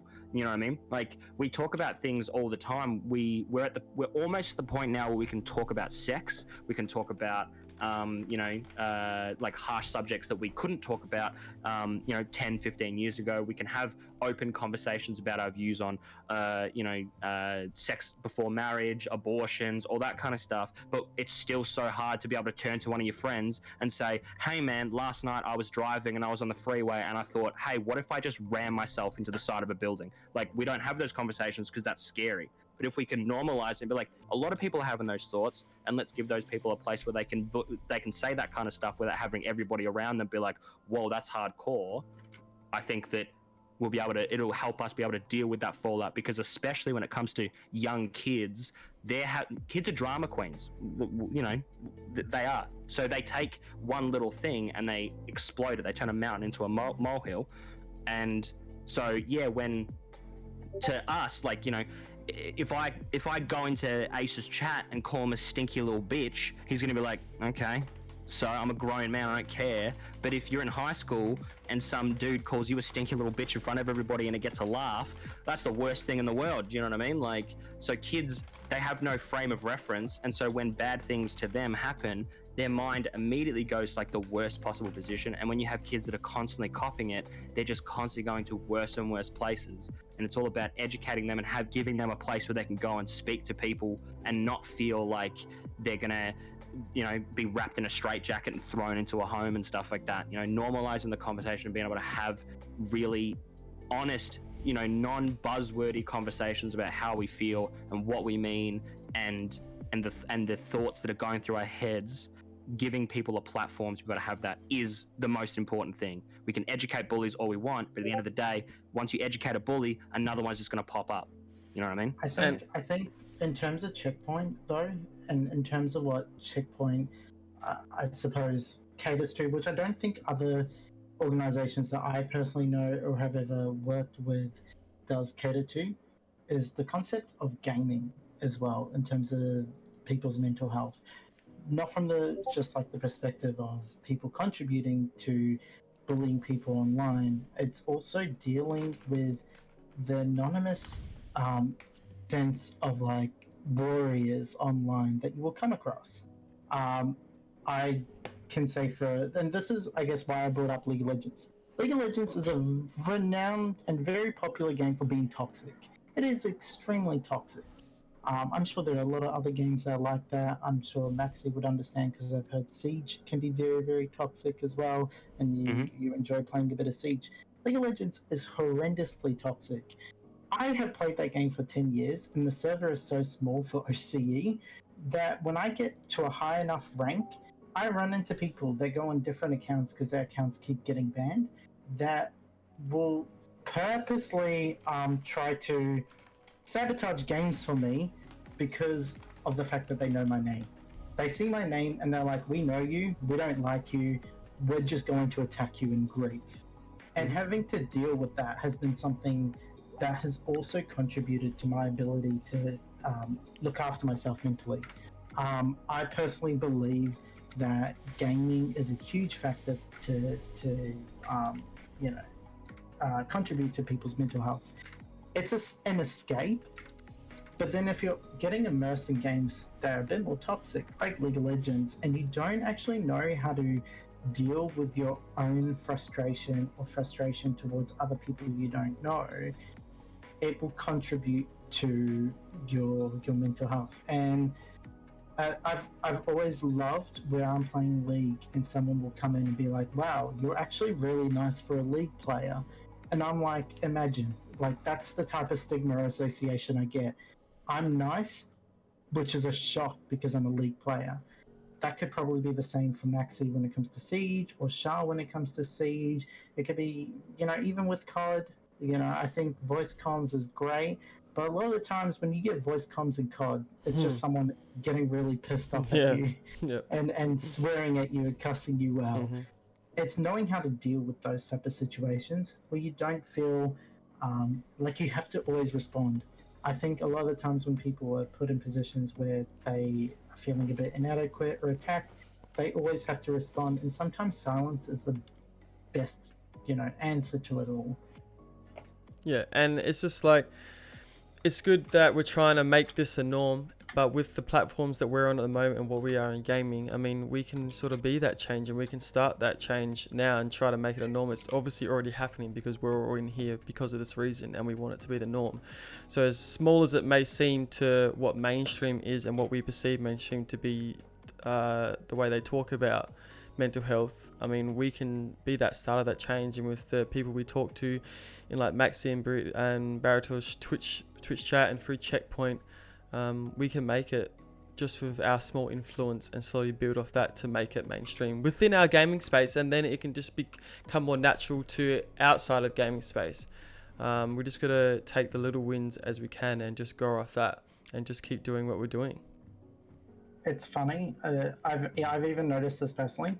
The association I had with my mental health improving also came out in my gaming, where I started playing better as a person as a player, because I started to accept the fact that some factors, especially team games, you are actually able to influence the outcome of a game. When you cuss out someone else in a chat in a game, all they're going to do is cuss out you in return, and then you're just going to blow up. You both get frustrated, you both lose. Games are also like a mental based type of situation you put yourself in over and over again. And I found that if I'm just sucking up to the person that's getting annoyed, they will never get mad at me again, or they will just learn to kind of like stop raging, because they'll be like, oh man, he's actually being really nice. I can't surely be swearing at this person because he's responding saying, hey, I'm really sorry, hey, I'm trying my best, all that jazz. Like, I found that to help me, and it's also tested my patience as a person as well. When I have someone come into the pharmacy, swearing their head off at me for something I haven't even done. It's probably something to do with a colleague, and learning how to manage that by being like, "Hey, I'm really sorry. I'm sorry this has caused you an inconvenience. Let's talk about it."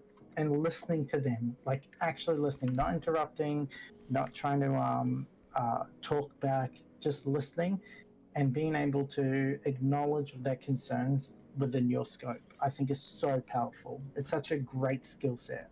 100%. And it's just with even with something as minuscule as like what I try to do if I'm having conversations with the org, with other teams or within management or with players or just anything to do with my presence on social media, is just as something as simple as I try to avoid swearing as a general rule of thumb, especially within text, because I find as soon as someone puts a swear word or injects a swear word within a text, it immediately heightens the conversation to someone being defensive, 100%. or because especially through text, because it's really hard to portray sarcasm through text. So you can say, oh, F word this, F word that, in a very funny way of your mates, and you can call sometimes your mates the worst things ever, and they can tell by your tone that it's all good. But you do that through text or something, it can just blow up within a second. Or if a person doesn't know, it can blow up. Or even on a game or COD or League, and you just say, F, why couldn't you do this? Where if you just said, oh man, why couldn't you do this? It can completely change the outcome of the conversation. And that's why I try to avoid just something as simple as that. And it can really change the situation entirely. And sometimes people just don't care and they will just go off at you no matter what. But then at least, you can look back at yourself and know that you tried to direct that conversation. You try to direct that conversation and that game in the best way. And sometimes there's nothing you can do. And it's the same as like, you can also offer help, as much help or as little help as you can. And sometimes it still might not work. And there's just nothing you can do, but you still tried your hardest. And that's all you can really do in the end. And I think it's like remembering that rule of thumb, which is if you wouldn't say that to someone's face, why would you type it online? Why would you have the kind of tenacity or the courage to type a swear word or say something to someone over the phone that you wouldn't have the courage to say to their face? I think that's really important, having that kind of online dignity and that online decorum to know how to speak to another person and realizing that there is another human being behind the computer. For sure. Does anyone else have anything specific they would like to bring up or talk about? Maxi, did you have anything else you want to talk on personal experiences or that you've had to go through that maybe someone in the chat might relate to, or even just later on they might be able to review the vlog and relate to, and how you got through it personally? If not, it's fine. I'm just asking. I mean, it's not. Look, I would say the only thing that I would say, right, is that no matter what you are going through, there is a 100% chance, as much as we've grown up to be told that we're very unique and special and stuff like that, when it comes to mental health, there's 100% chance that somebody out there has experienced exactly what you're going through.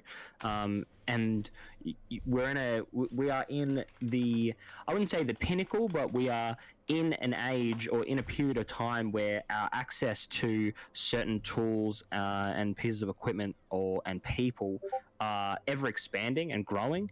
I think personally, and I've voiced this before on my stream, I think that general umbrella systems put in place are a little bit dated, and I think that our focus should be having multiple different areas that are all focusing on very specific areas of mental health and strength, and I'm trying to stop saying the word because I've said it a few times.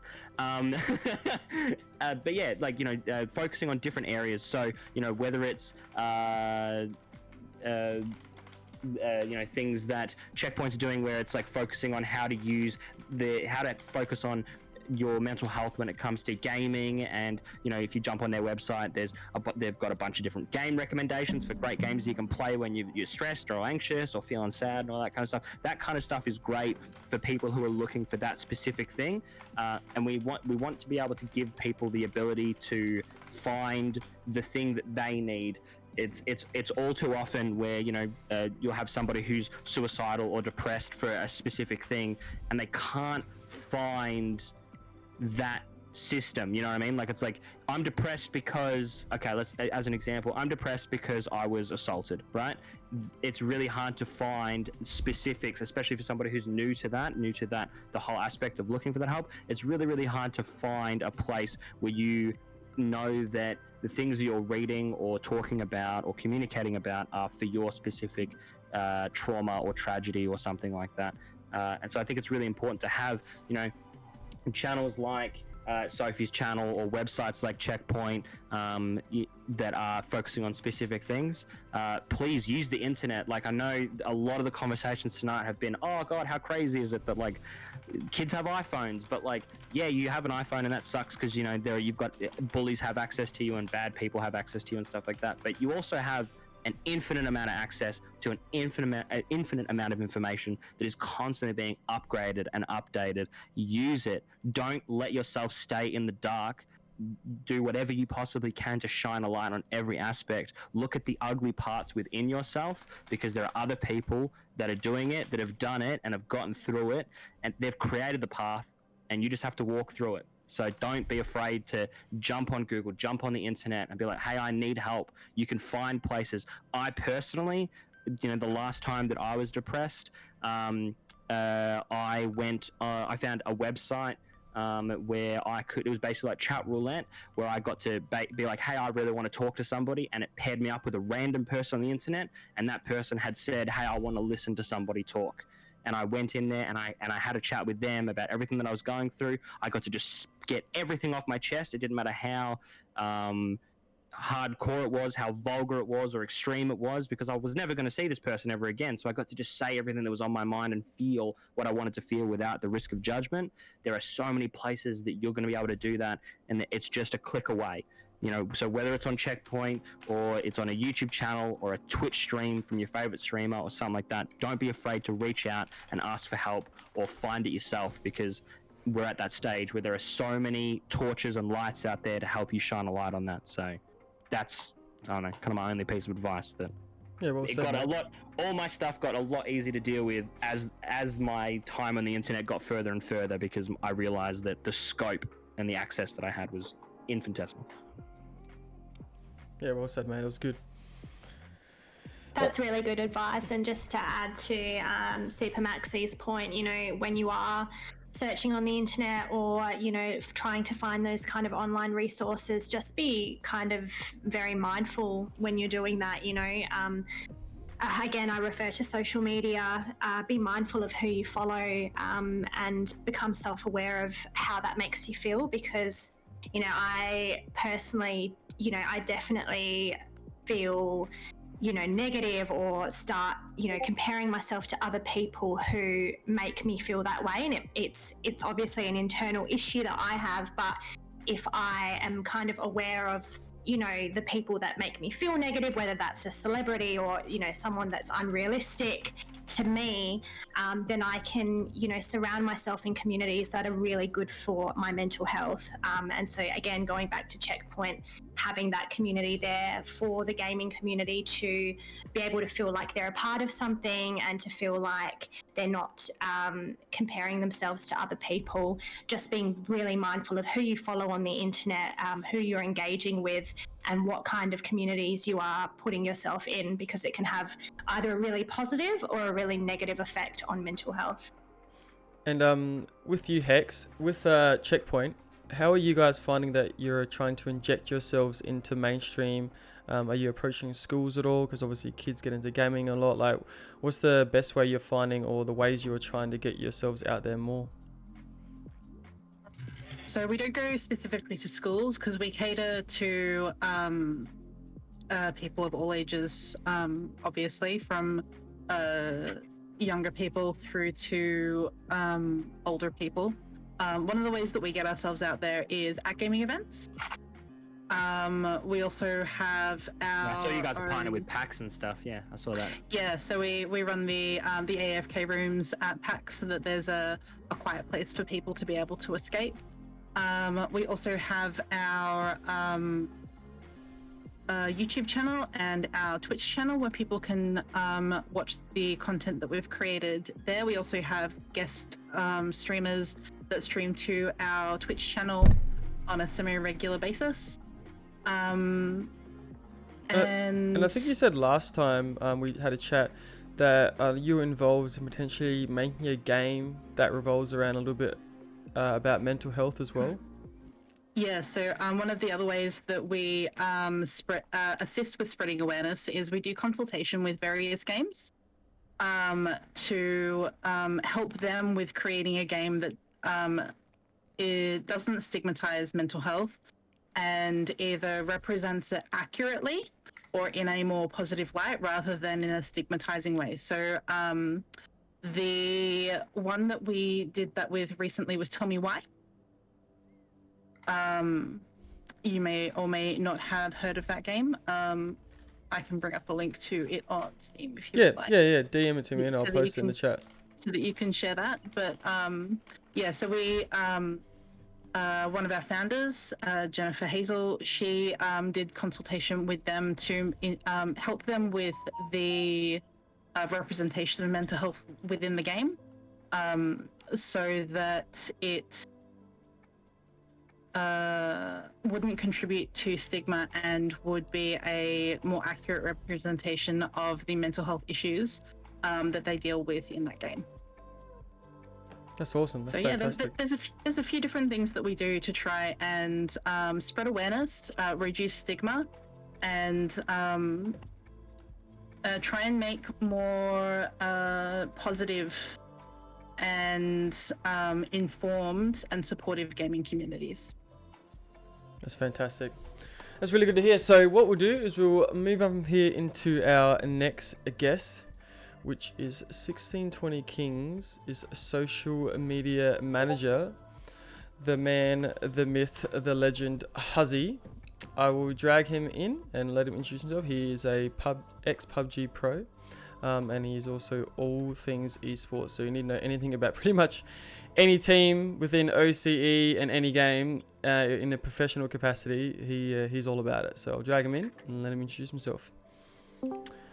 Huzzy, how are you, my friend? Good evening, and I'm very good, thank you very much. Oh my lord, I was not expecting that voice. Sorry,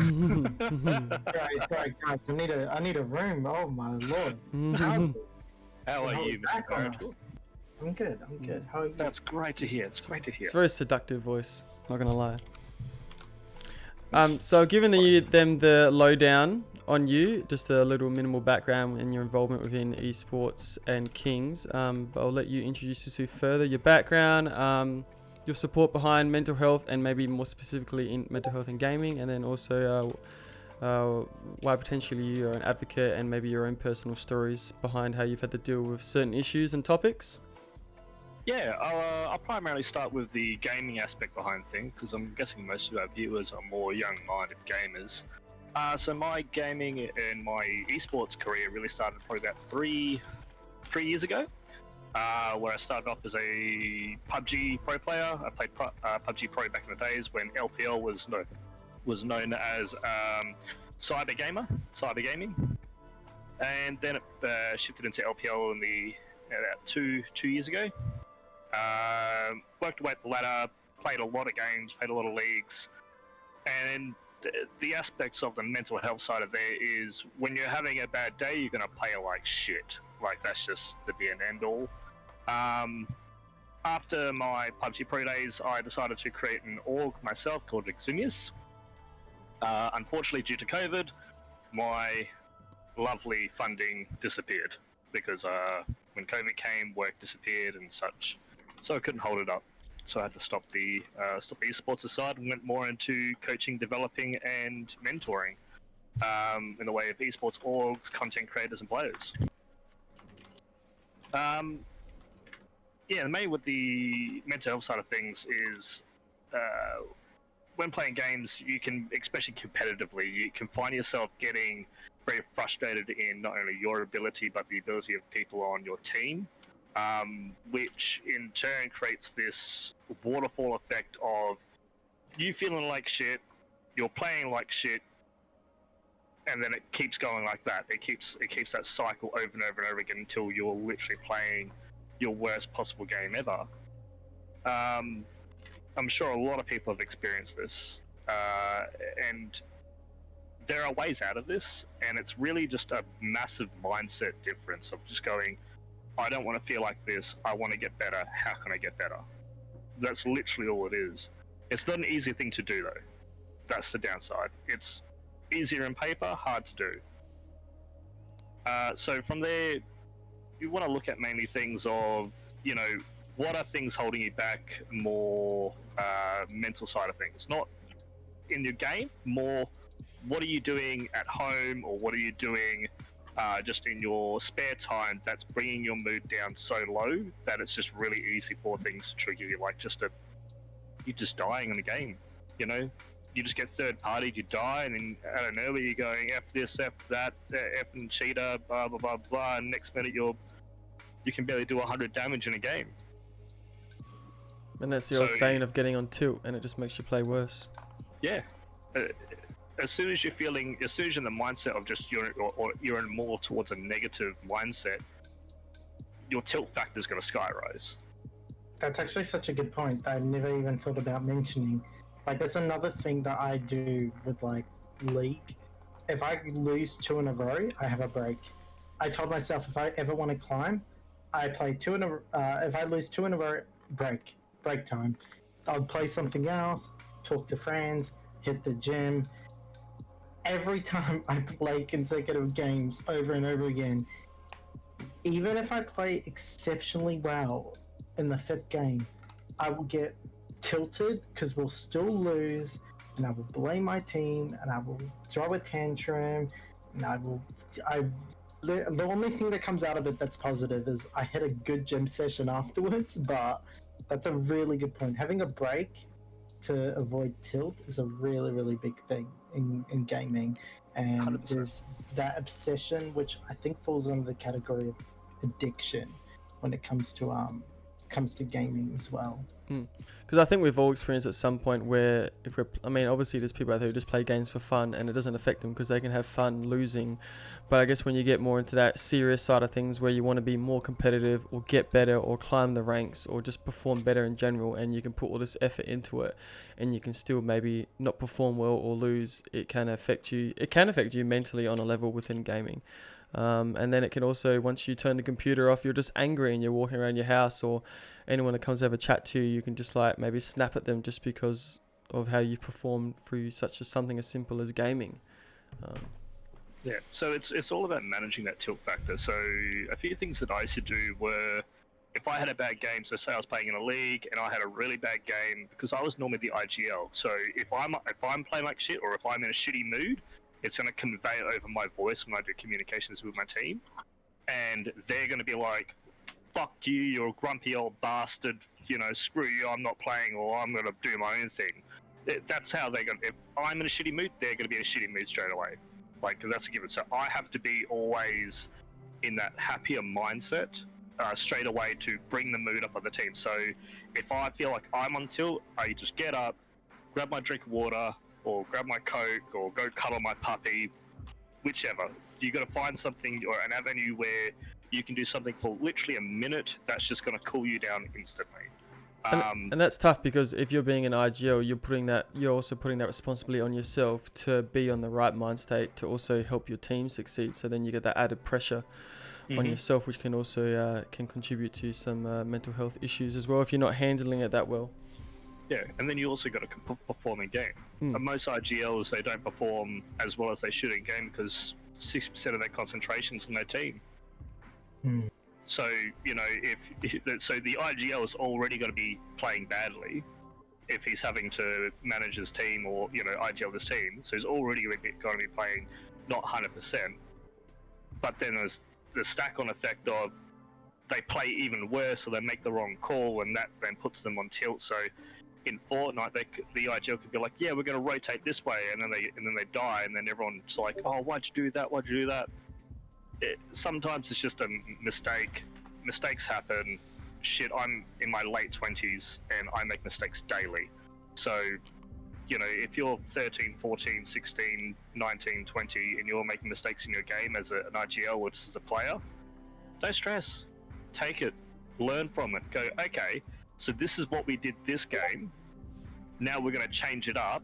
I'm going to learn from that, and I'm not going to make the same mistake. I'm going to edit what we did on that game, and if we have a similar circumstance, we're going to change it up. And I've had games where the circles landed at the exact same place and followed the exact same path, so we rotated it the way that we're going to do it, but the time where it makes it, we made the mistake, I changed it, and we ended up winning the game. Yep. So, you know, instead of going on tilt, go, okay, that's something I can look out for my next game. Yeah, for sure. You That's got to how learn I from your recommend- experiences. Yeah, that's how I recommend gamers that they change their mindset that way, because if you take it as a learning experience of what not to do, you'll be less on tilt. You'll be more 100% more going towards a better mindset. Going, I learned something today. Awesome. Now I can move on. Yep, I agree, 100%. So can you give us maybe a bit more outside of gaming, Hazi? If it's up to you, more personal experiences that, like I said, outside of gaming and what you've come from personally. Yeah, well, I'll start from the beginning. So back when I was a young lad, back when I was 13, 14, well, really the first bit of mental health that I was really affected was depression, where my mother died. She died of cancer. So I had to really, I had a younger brother, so I was looking after him. Then my dad, who, you know, he just lost the love of his life. You know, they'd been married for quite a long time, and they did together for quite a long time. And so he's just lost the love of his life. So obviously he's not in the best mindset himself. He needs to look after, you know, two young boys. And they got to a time when me and him kept fighting non-stop. It was just argument, and a bit of fisticuffs every now and then. But it got to a point where I just went, you know what, I'm over this, and I'm out. So I left home about 14 and a half. I moved in with a friend of mine, and that's where I started working. Obviously, I was still depressed that my mother had just died, you know, and still struggling with the fact that, you know, I'm now technically by myself, haven't got a family, all that kind of stuff, all building up on me. And I don't know, I think in a way I built a wall. I've just gone, look, I've got things to do. I can't be stuck here going, oh, sad old me, my mother just died, or sad old me, my dad's struggling, my brother's, you know, hasn't got a brother to look after him, blah, blah. I've just built a wall, and I've just gone, shit happens. I need to get that tattooed on me, I swear, because shit happens. And I need to do what I can to do to make sure that I move forward. I can't be dwelling on the negatives, I can't be dealing with the stuff. And I started doing this at such a young age. From there, I paid my way through high school and whatnot. I kept moving on. There were some times where, you know, I had women troubles, you know, girlfriends and whatnot at a young age. And I think I got to about 17 and I went, you know what, if I break up with this girl, it's not really going to matter because I'm only 17. She's not going to be the love of my life. So that ended up happening, and yeah, a few breakups later, I ended up shifting out, and I moved. I joined the army when I was about 17 and a half. I left high school immediately, joined the army. Through there, I experienced some things that were probably not to this world, in a way to describe it. I trained non-stop. That's all I did. I didn't have a secondary job when I was in the army. I just non-stop trained, and I was one of the most qualified 19-year-olds in the ADF at one point, where they said, hey, do you want to go on tour? And I said, yeah, sure, why not? So I did my first tour of Afghanistan at 19 and a half. And that's where I experienced some very, very dark things. I've got shrapnel scars over my face, my body. I've got a bullet wound scar in my hip.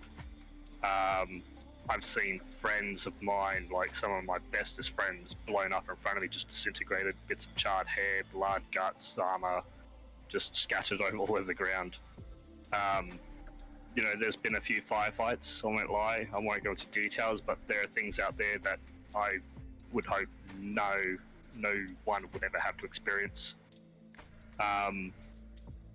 So yeah, seen some very dark things. done some very dark things, and there's points where I got to a point where I thought I couldn't handle it, and then I thought it's just a job. That's all it is. I changed my mindset, essentially, is what I did. Instead of going, oh no, I'm doing these evil things, I thought, no, I'm doing a job. If I didn't do these things, then how many more people would have died? And yeah, so that's the biggest thing. I had to change my mindset and change how I thought and how I acted, so I can happily get through these times. After my tour of Afghanistan, and I won't say it was all bad. In fact, I quite love that place. It's a beautiful, beautiful place to go to and live. Just unfortunately, there is some very nasty people over there. But that goes for anywhere. I mean, come to here in Australia, there are some very nasty people that live here in Australia. Different circumstances though. Obviously, there's not, people out there trying to hunt, murder, kill innocent people just for the sake of it. But there are people here in Australia that will do very nasty things to very nice people for all the wrong reasons. So, it's not like that country has some very dark things, very horrible things. No, every place does. And that's something you just got to live with, and just look out for. But yeah, people over there, they're absolutely beautiful, nice people. I quite loved it over there. I did some fun things though. I did a 35,000 foot jump from an airplane. It's called a halo jump. If you get the chance, do it. It's about 5 minutes of free falling. It's great. Got to shot some very big guns, drive tanks. We had a time where there was an IED that was planted in the middle of this very popular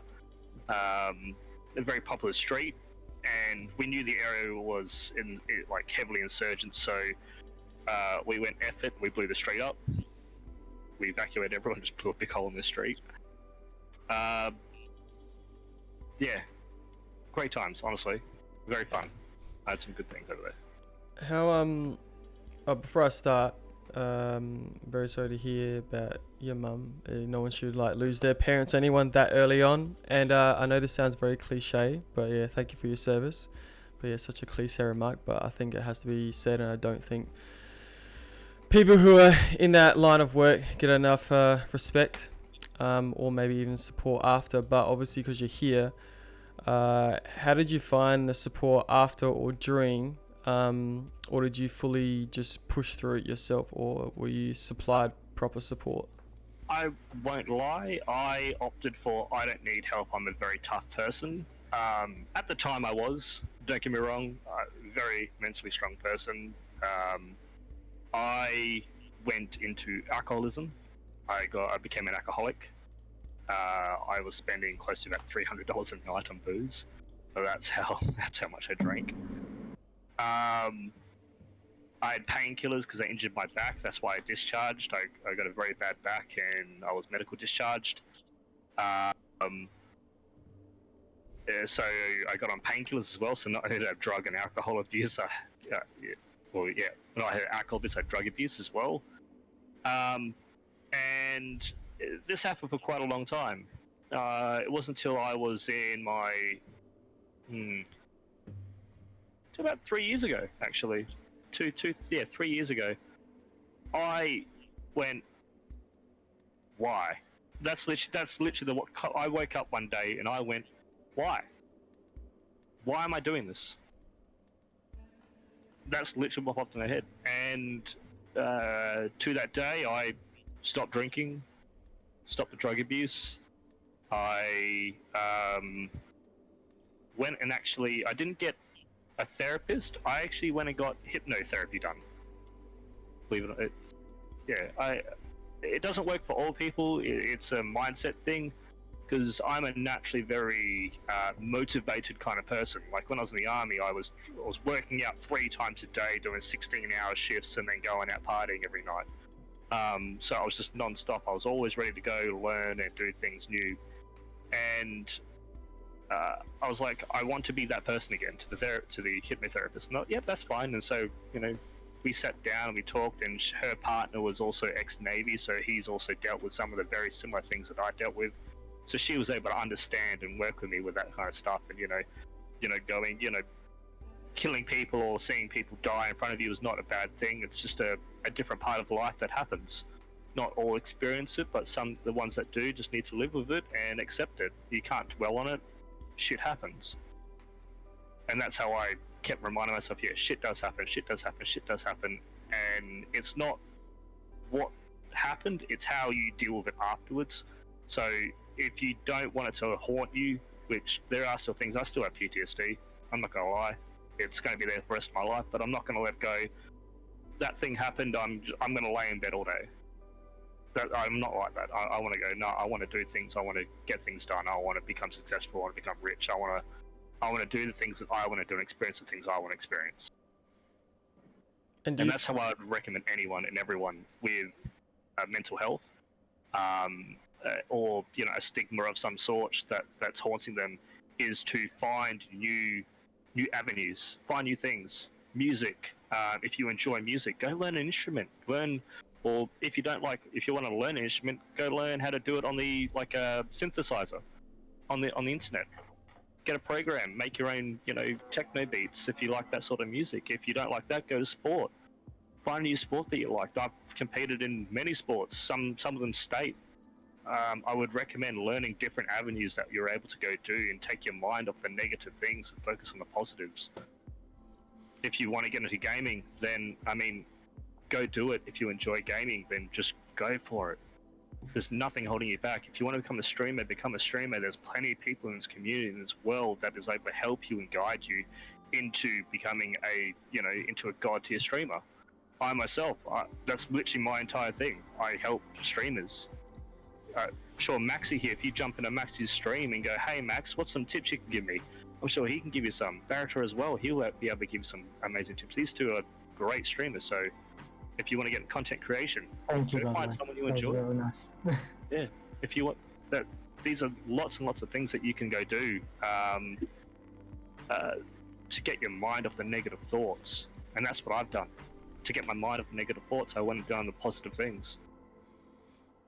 How do you feel, because you said how you just go up and you do it, were there ever days where you just didn't do it, or you had to really push yourself? Like, is every day a struggle, or you just have your real good days and your real bad days, and then how do you get through those days? There are bad days. There are 100% there are bad. I'm not perfect. God, I'm far beyond perfect.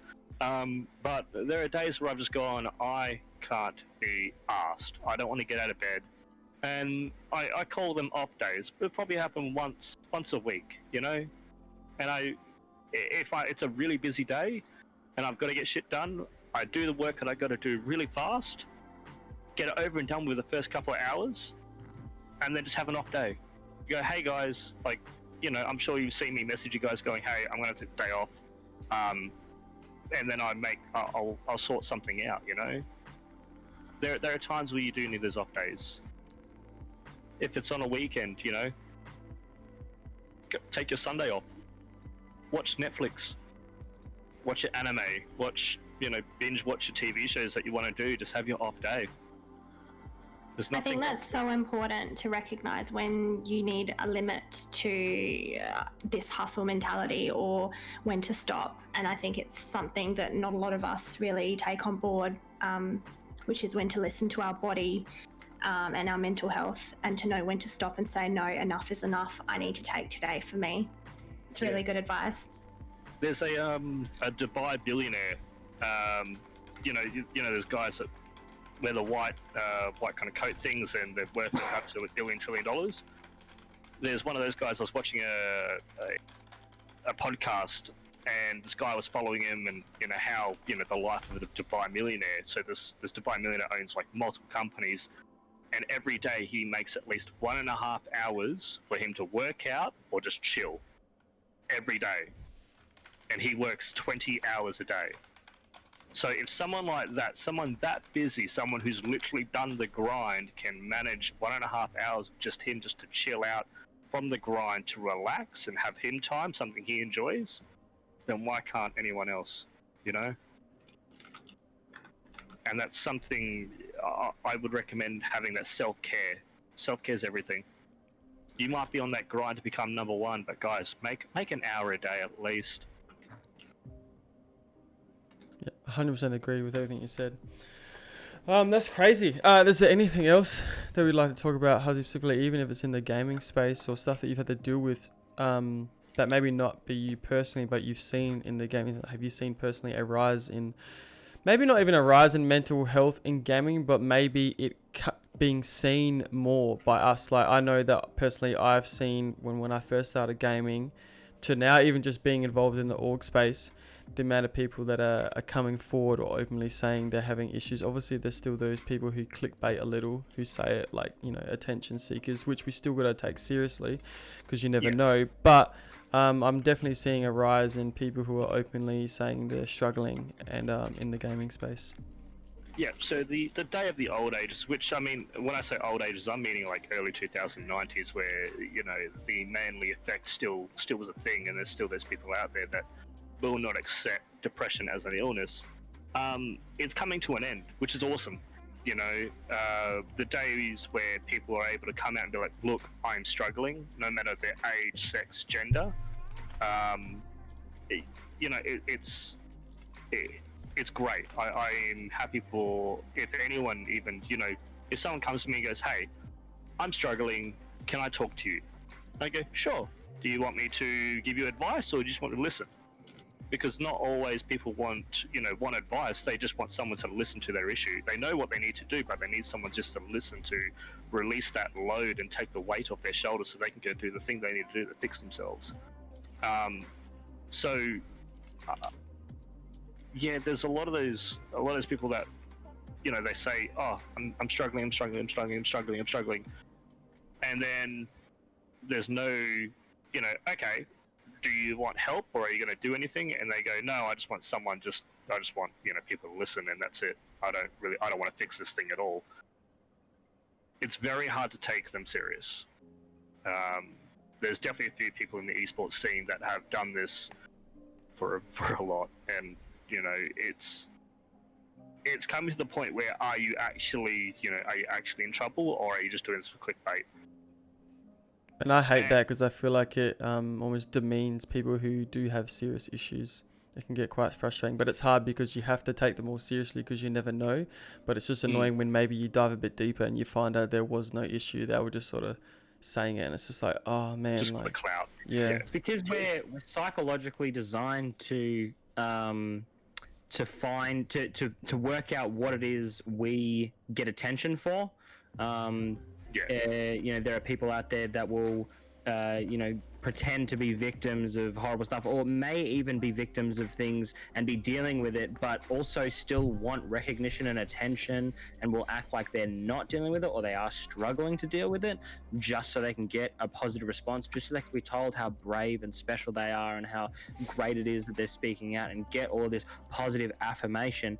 It comes back to, I think I'm going to take a swing and say that it was Hex who was saying it earlier, because I don't really know who's speaking at what time, but who was saying that, we're in this era of like toxic positivity, where it's like we're overly positive to the point where people are seeing that and they're noticing and they're latching on, and so it's all about like being there as much as you possibly can, but also like having the forethought as a supporter, as a listener, or whatever it might be, to be like, okay, well, hang on a second, like I'm spending a lot of time with this person and they're not doing anything. Are they just looking for that little bit of extra attention? Obviously you always want to give people the benefit of the doubt. You should never go into every an interaction thinking, oh, this person is pretending, because it could just be another level of a deeper level of a cry for help or something like that, which is why having organizations that we can reference people towards, help, I'm depressed, I'm thinking about this. If you don't know whether or not you're going to be able to do anything, or if you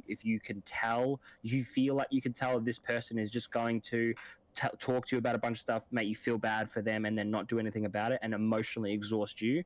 Having the ability to be like, well, actually, there's this really awesome website, or I have all of these support services that I have used before, and creating a conversation that is more about helping somebody heal themselves rather than just giving someone, just holding out your hands and be like, hey, give me your entire bird and let me hold on to it for a little while, is also super important. Being supportive is great, but also taking care of yourself is awesome. You know, if you're not taking care of your ship, how are you going to take on other ships' passengers? You know what I mean? And that's something to put on top of that as well, Max. So a lot of people, they like to sympathize. I would recommend never sympathize, always empathize. So sympathizing is you are taking on their load. You are wearing it on your shoulder and you're trying to lift it with them. Never do that, because all you're doing is just making more effort for yourself when you could be going through something. Just empathize, understand. That's the biggest thing. As long as you can understand someone in what they're going through, 9 times out of 10, they're going to be more than happy with it. As long as you can go, hey, I understand what you're going through. If you need me, I'm here. That's it. Yes. Empathize over sympathize.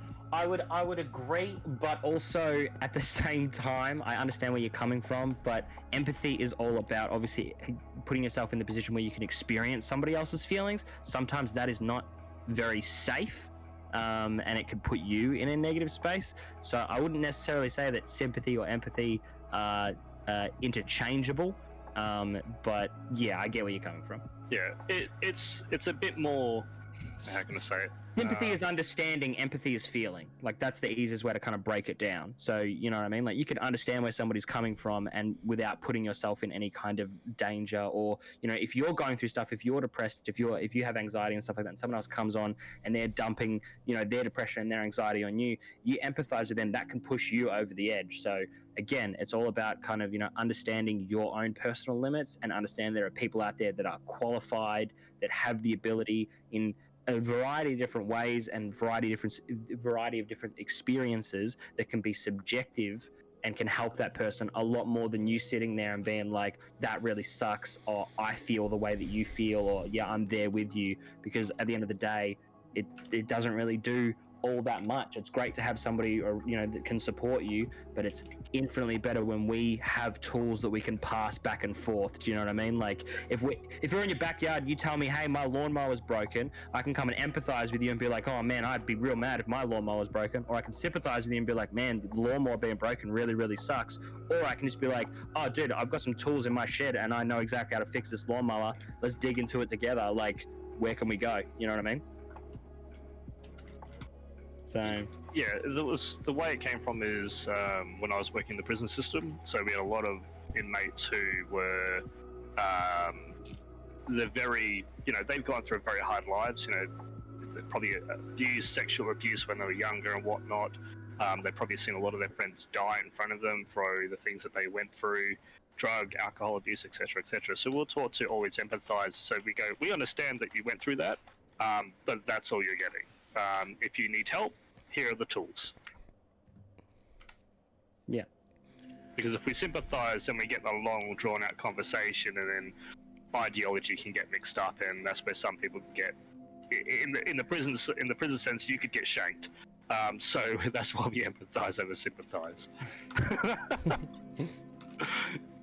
I think we've done pretty well, fam. Does anyone have any last comments before I ask our last question of each of you? Does anyone want to bring up anything, or anything? It can be anything to do with mental health, personal story, outside story, to do with gaming, outside of gaming space, or even just a generalized comment of this whole podcast. I will say something, because there was something recent that came up with someone that was involved with us, and their friend did die recently.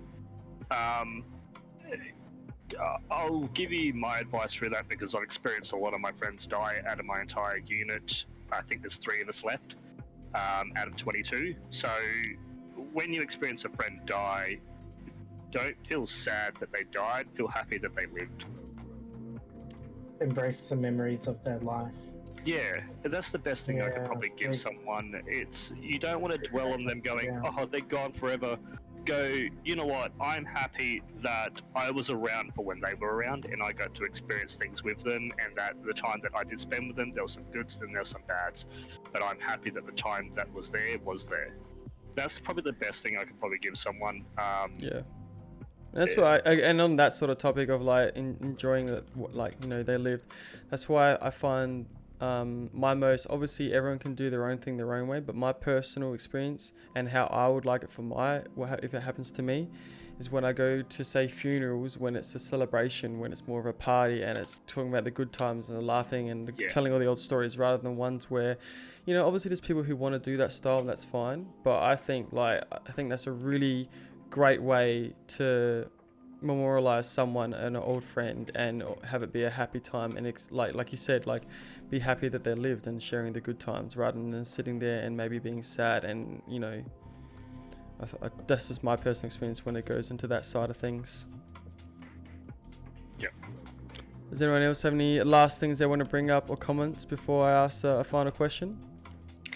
I just want to thank everyone for everyone's contribution. I think it's, you know, it takes real courage and real guts to have, you know, conversations like this. We've heard about, you know, suicide, we've heard about mental health, we've heard about war tonight, and these are not conversations that everyone is having in their homes or with their friends or with their colleagues. So yeah, thanks Ace for giving us a safe space to be able to talk about the topics that matter but are sometimes too kind of controversial to speak with in that kind of wider way. For sure, thank you very much, that was a great comment. So what I'll do, I'll ask a question, and obviously because there is 6 of yous, there's a chance that you might feel the same way about the question. So you can either just say, yeah, 100% agree with the person who just spoke with this person, because obviously, or you can answer in your own way, or you have a differing opinion. But we'll just start from the top, from Civ Maxi, and make our way down to the 6 Sexy. So the question is, what is one thing, Maxi, you think that needs to change with the stigma around mental health? Obviously, there's multiple things, but it was just one thing. I put you on the spot because now everyone else has time to think about it. No, it's fine. It's fine. I'm the best improviser here. I would say that it's just like I said when I first came in.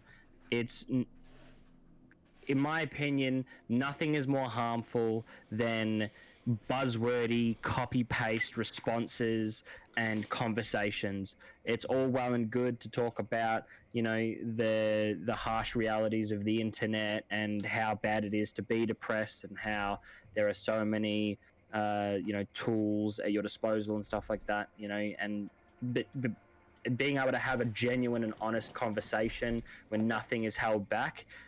We're talking about, when we talk about mental health, we're talking about people in their most vulnerable, in their darkest places a lot of the time.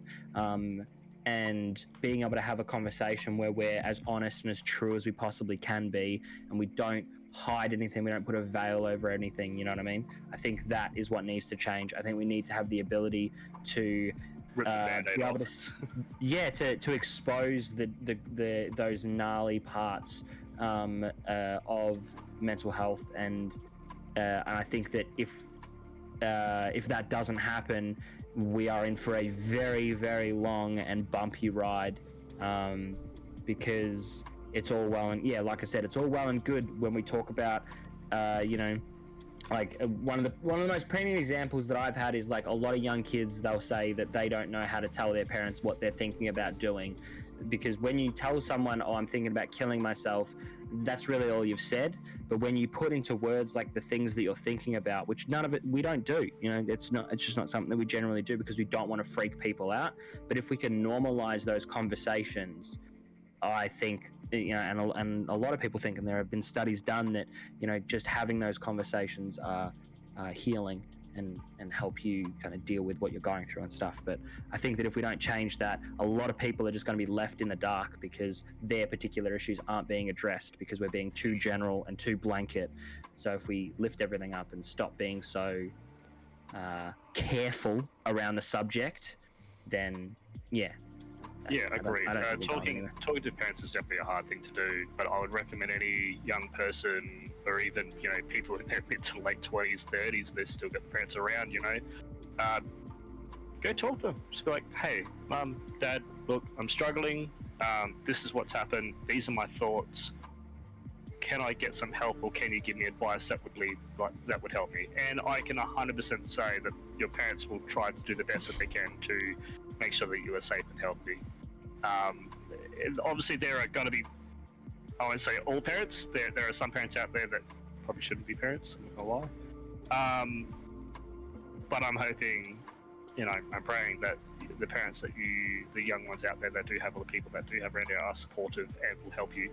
And if they don't, that's fine. There are other people out there. I mean, if you're out there and you want to message one of us at 1620 Kings for help and advice, go for it.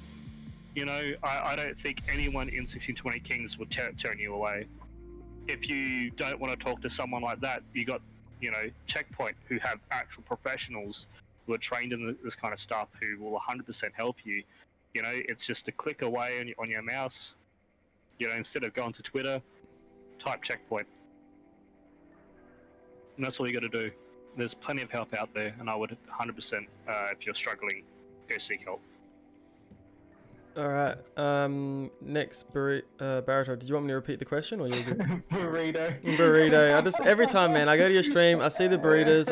I'm just gonna call you burrito for now. I mean, I love Zamberos, man. So I love you. No, it's too good. It's too good. In my opinion, and I think this is something that I expressed a bit earlier, is knowing what's within our scope and accepting the idea of, being able to refer and say, hey, I'm not the right person to come to for advice. I believe you need to refer to these type of resources like CheckPoint. I think it's a really, really big thing online, within friendships, and even within family. Going on from Maxi's point and from what Hazi expressed, it's really, really big for me to be able to have a normal conversation now with my parents about depression, because they were so oblivious to the concept of depression given their uprising and their understanding what mental health is, and I've been able to help educate them, which has been brilliant, and I'm so grateful for that. But at the same time, I think it's also just really important to be able to encourage everyone to not only have these conversations, but also understand that not everyone is going to have the right answer. And there are people that will come into these conversations saying, hey, I really want to help you, you're my best friend, get something dumped on them that they don't know how to respond to, and then try and give a half-assed attempt at advice that could cause more harm than good. And that's when I would encourage highly for people to be okay with the concept and the notion of saying, hey, look, this isn't within my scope. I'm really sorry. I'm not a professional in this. I would love to be with you to find, someone that is a professional. I'll be there for you. I'll be there with you when you go and see your psychologist. I'll be there with you when you go and speak to your doctor to get a mental health plan. I'll be there with you when you go and speak to your parents about your health, with your partner, with anyone. I'll be there with you. I think that's a big thing, more so than saying, hey, here's some advice. I don't know if it's going to help. Good luck. I think it's really, really big to give more recognition to the professionals, the qualified people in this area. It's within my scope of practice. It's within other people's scope of practice. I am never, ever, ever going to take the responsibility of diagnosing someone's type of infection and what antibiotics they need to be on as a pharmacist. What I will do is tell them if their dose is not adequate given the condition that the doctor has diagnosed them with. That's within my scope. But telling them that you have this type of infection is not within my scope. And that's where, you need to draw the line and real life practice as well. 100%. That's awesome, mate. Thank you very much. Dabs. King Dabs. Yep. Do you want me to answer the question again? Yes, please. Can you? Okay, so the question is, what is one thing you think needs to change within the stigma around mental health? So I think the main thing, other than raising awareness and making it more mainstream to talk about, is people don't always have someone to talk to. As someone said earlier, things at home may not be perfect, even though we wish they could be. They're not.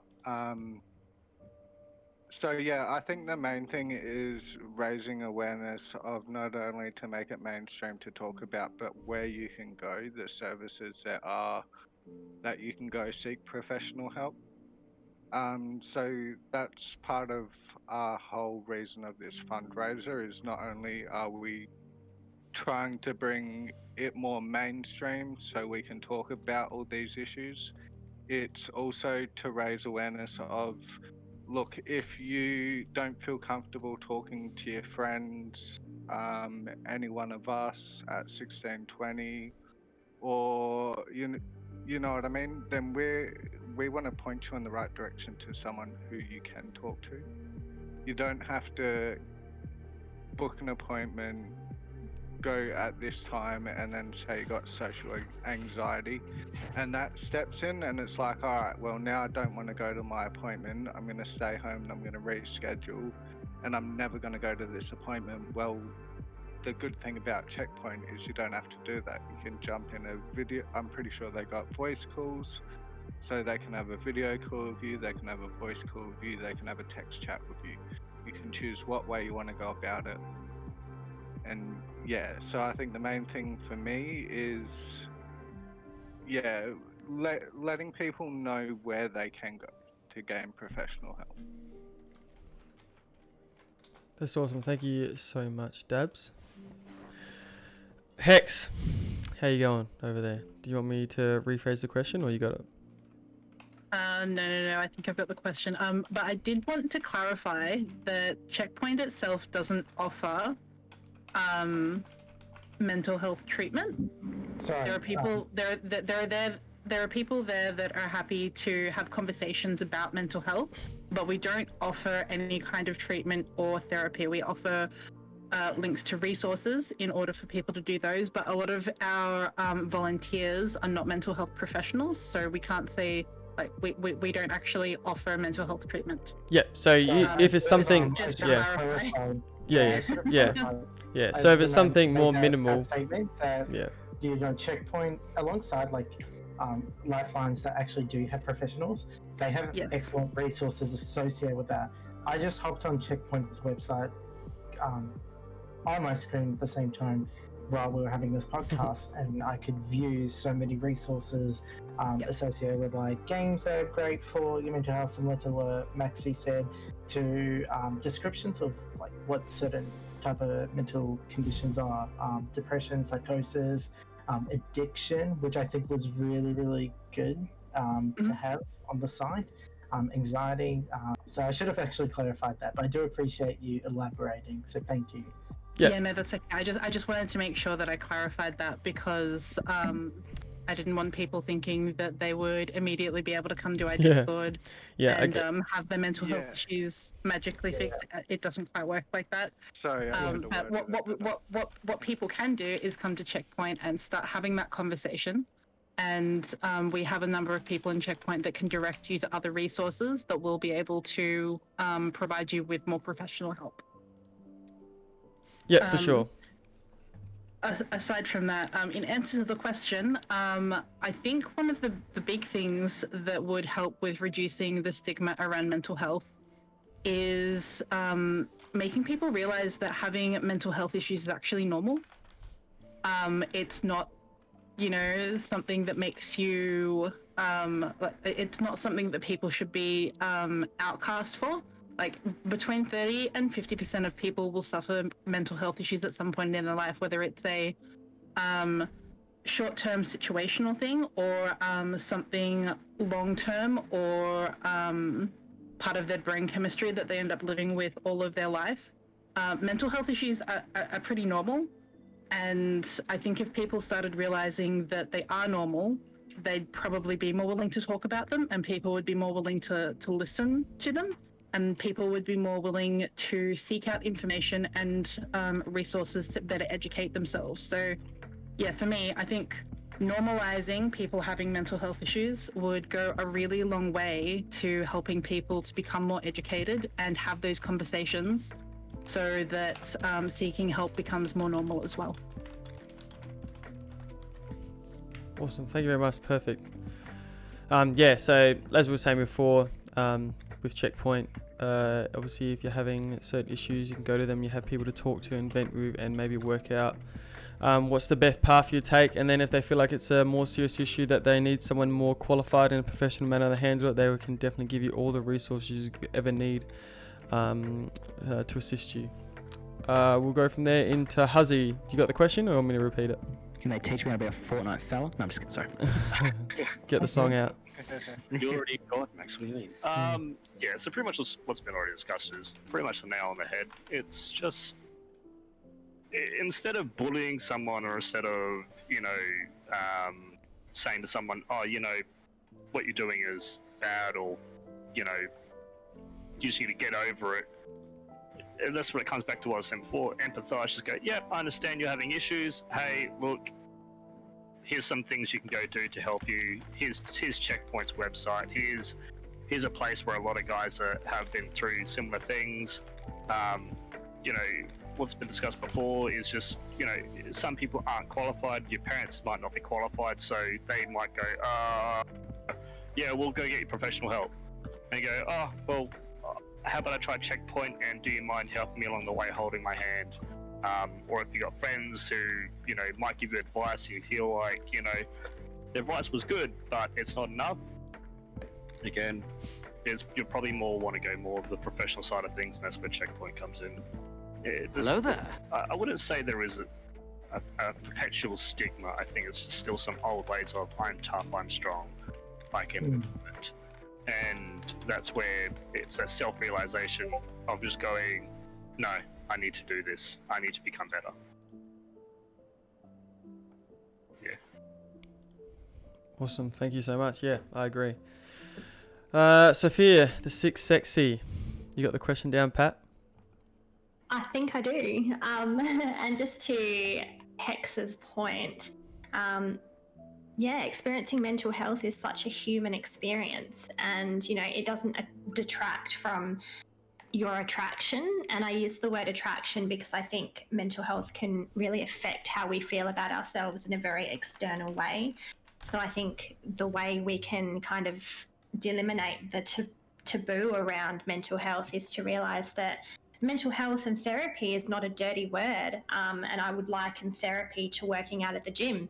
If you want a six-pack, you're going to lift weights, and therapy is just like working out for your brain. Yeah, I agree. Very true. Well, does anyone, even though I said that was last consult, does anyone have any last things they want to say? If not, we'll close it up from there. Wasn't there a Q&A website that we had? Did anyone actually go into it and use it? I haven't been linked it personally. I think Possum would have it unless it's you have it from the Twitter. I don't have access to the actual questions, unfortunately. So I'll have a quick chat in managers, but I think we might just have to leave it at that unless someone can quickly get it. Or does someone in chat wish to ask us something and direct the question to one of the 7 people in here? I'll just pop it in chat and see if anyone has a question. Either open a forum or direct it at someone specifically.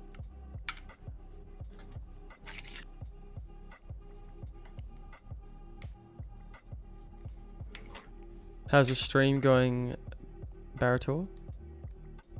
I really don't want to say that was still streaming. Because I feel like that comes across as self-promote. But it's going well, and I think a few people have come into the stream asking like, what's going on? And I tell them, like, I talk to them like this podcast, what it's about, and they're like, oh yeah, this is really good to talk about or have going on. So I think it's very, very positive.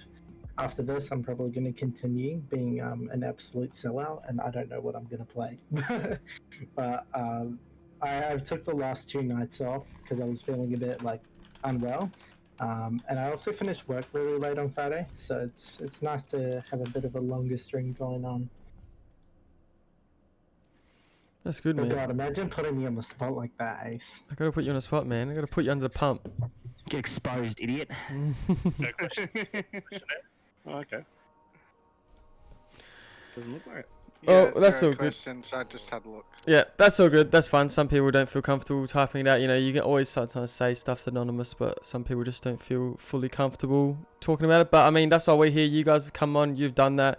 And I'm sure a lot of people in the chat and just out there have seen all the streams we're doing are very, who are very very happy that you guys were able to come forward and talk about your issues, and it may have helped them consider what they're going through. We'll just see what Dabble has to say. You can ask the question in the chat.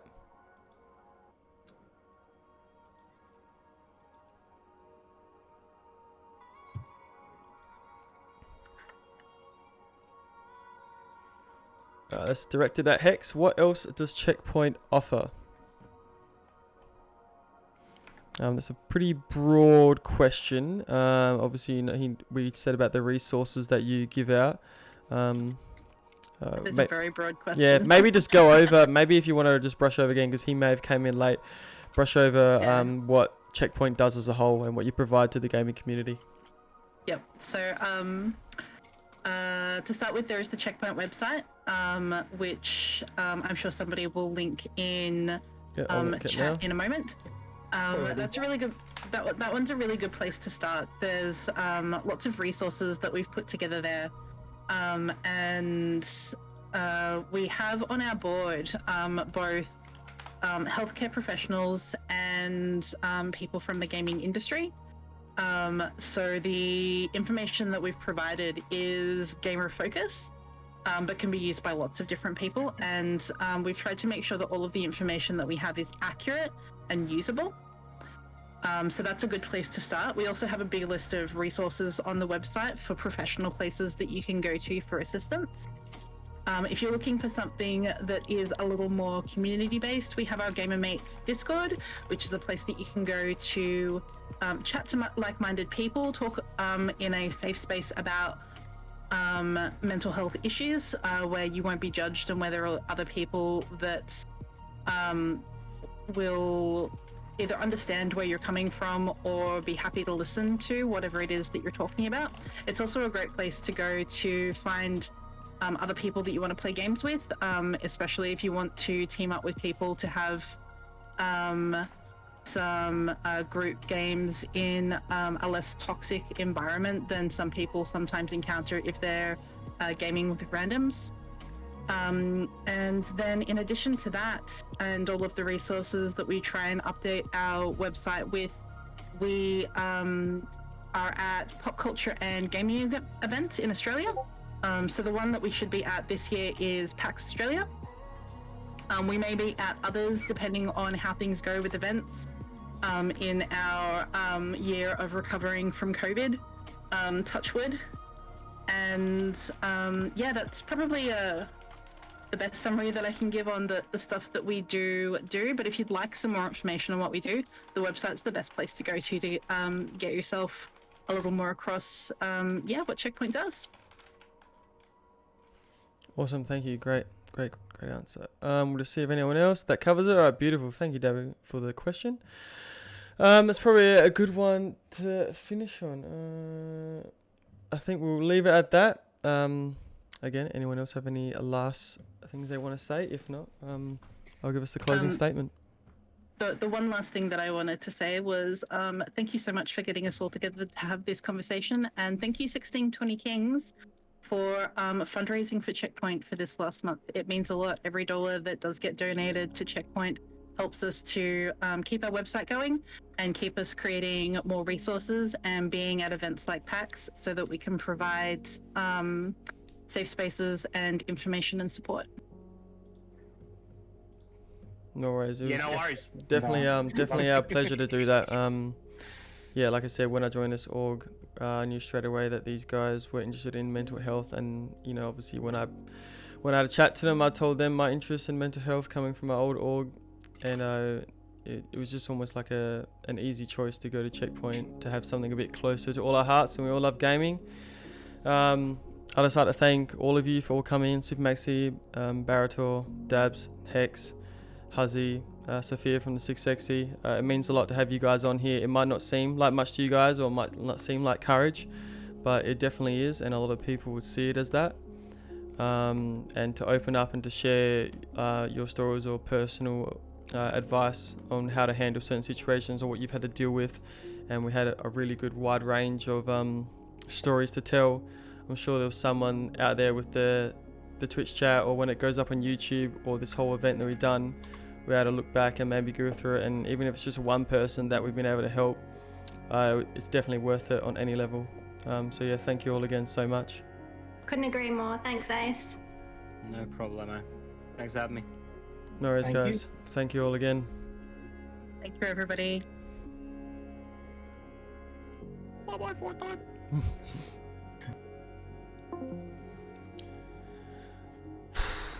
Oof. Fam, how we doing? How we going in the chat? Thank you all again so much for tuning in. It's been 1620 Kings' pleasure to hold this event for CheckPoint, and to hold it for pretty much everyone that's in the gaming space. And it might just be even outside of gaming space, but to do something like this, I feel is definitely be something that 1620 Kings is going to continue on, possibly annually. Who knows, if we're going well, we might even do it a couple times a year. And yeah, thank you all again so much over the whole month, tuning into all our CCs. Thank you to all our CCs coming onto our Twitch channel, because they obviously don't have to. We asked them, they came forward, they wanted to do it. They know it all about. A lot of them are behind mental health, so that's why we approached them and why they said yes, because we all want to help as much as we can in the gaming space, because we love games. And yeah, I'm Devil. Thank you for the $10 donor. I just saw that then. But yeah, thank you all again so much. What would you be able to show everyone? Sorry, Nick, I didn't get that comment, although I didn't get to see it. Oh, okay, yeah. We will be putting this full podcast up on YouTube, so our first one is up there. Shout out to everyone. Yeah, definitely shout out to everyone in the gaming space. But yeah, this whole thing will be on YouTube, so you can go back, watch it, share it to your friends, share Tiltify, CheckPoint to all your friends in the gaming space. But thank you all again so much. My final comments is yeah, my final comments will be safe, be smart, and behave. Peace.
Very good stream,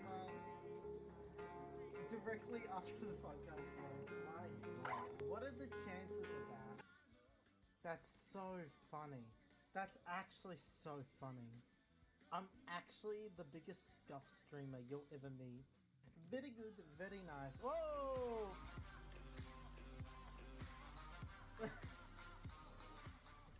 Let's go. 1620 Kings coming in with the fat raid. Thank you for the raid. Guys, please check out my org. Please chuck it a follow. On top of that, 1620 Kings, thank you so much for raiding me after the podcast, because my stream literally just died for a second and restarted. The timing, impeccable, I know. Phenomenal. Best streamer ever. 10 out of 10. Tiggs, how's it going, little Tiggator? Look at that. Look at that. The first, because you self-promoted, imagine. Oh my lord. Whatever, Ace. Whatever. Yeah, I thought you stopped actually. I don't know, it just randomly crashed. But thank you so much for the raid, Ace. I appreciate it. I appreciate it. Guys, from the podcast, if you're a viewer from the podcast, welcome to the stream. I'm one of the content creators for 1620 Kings.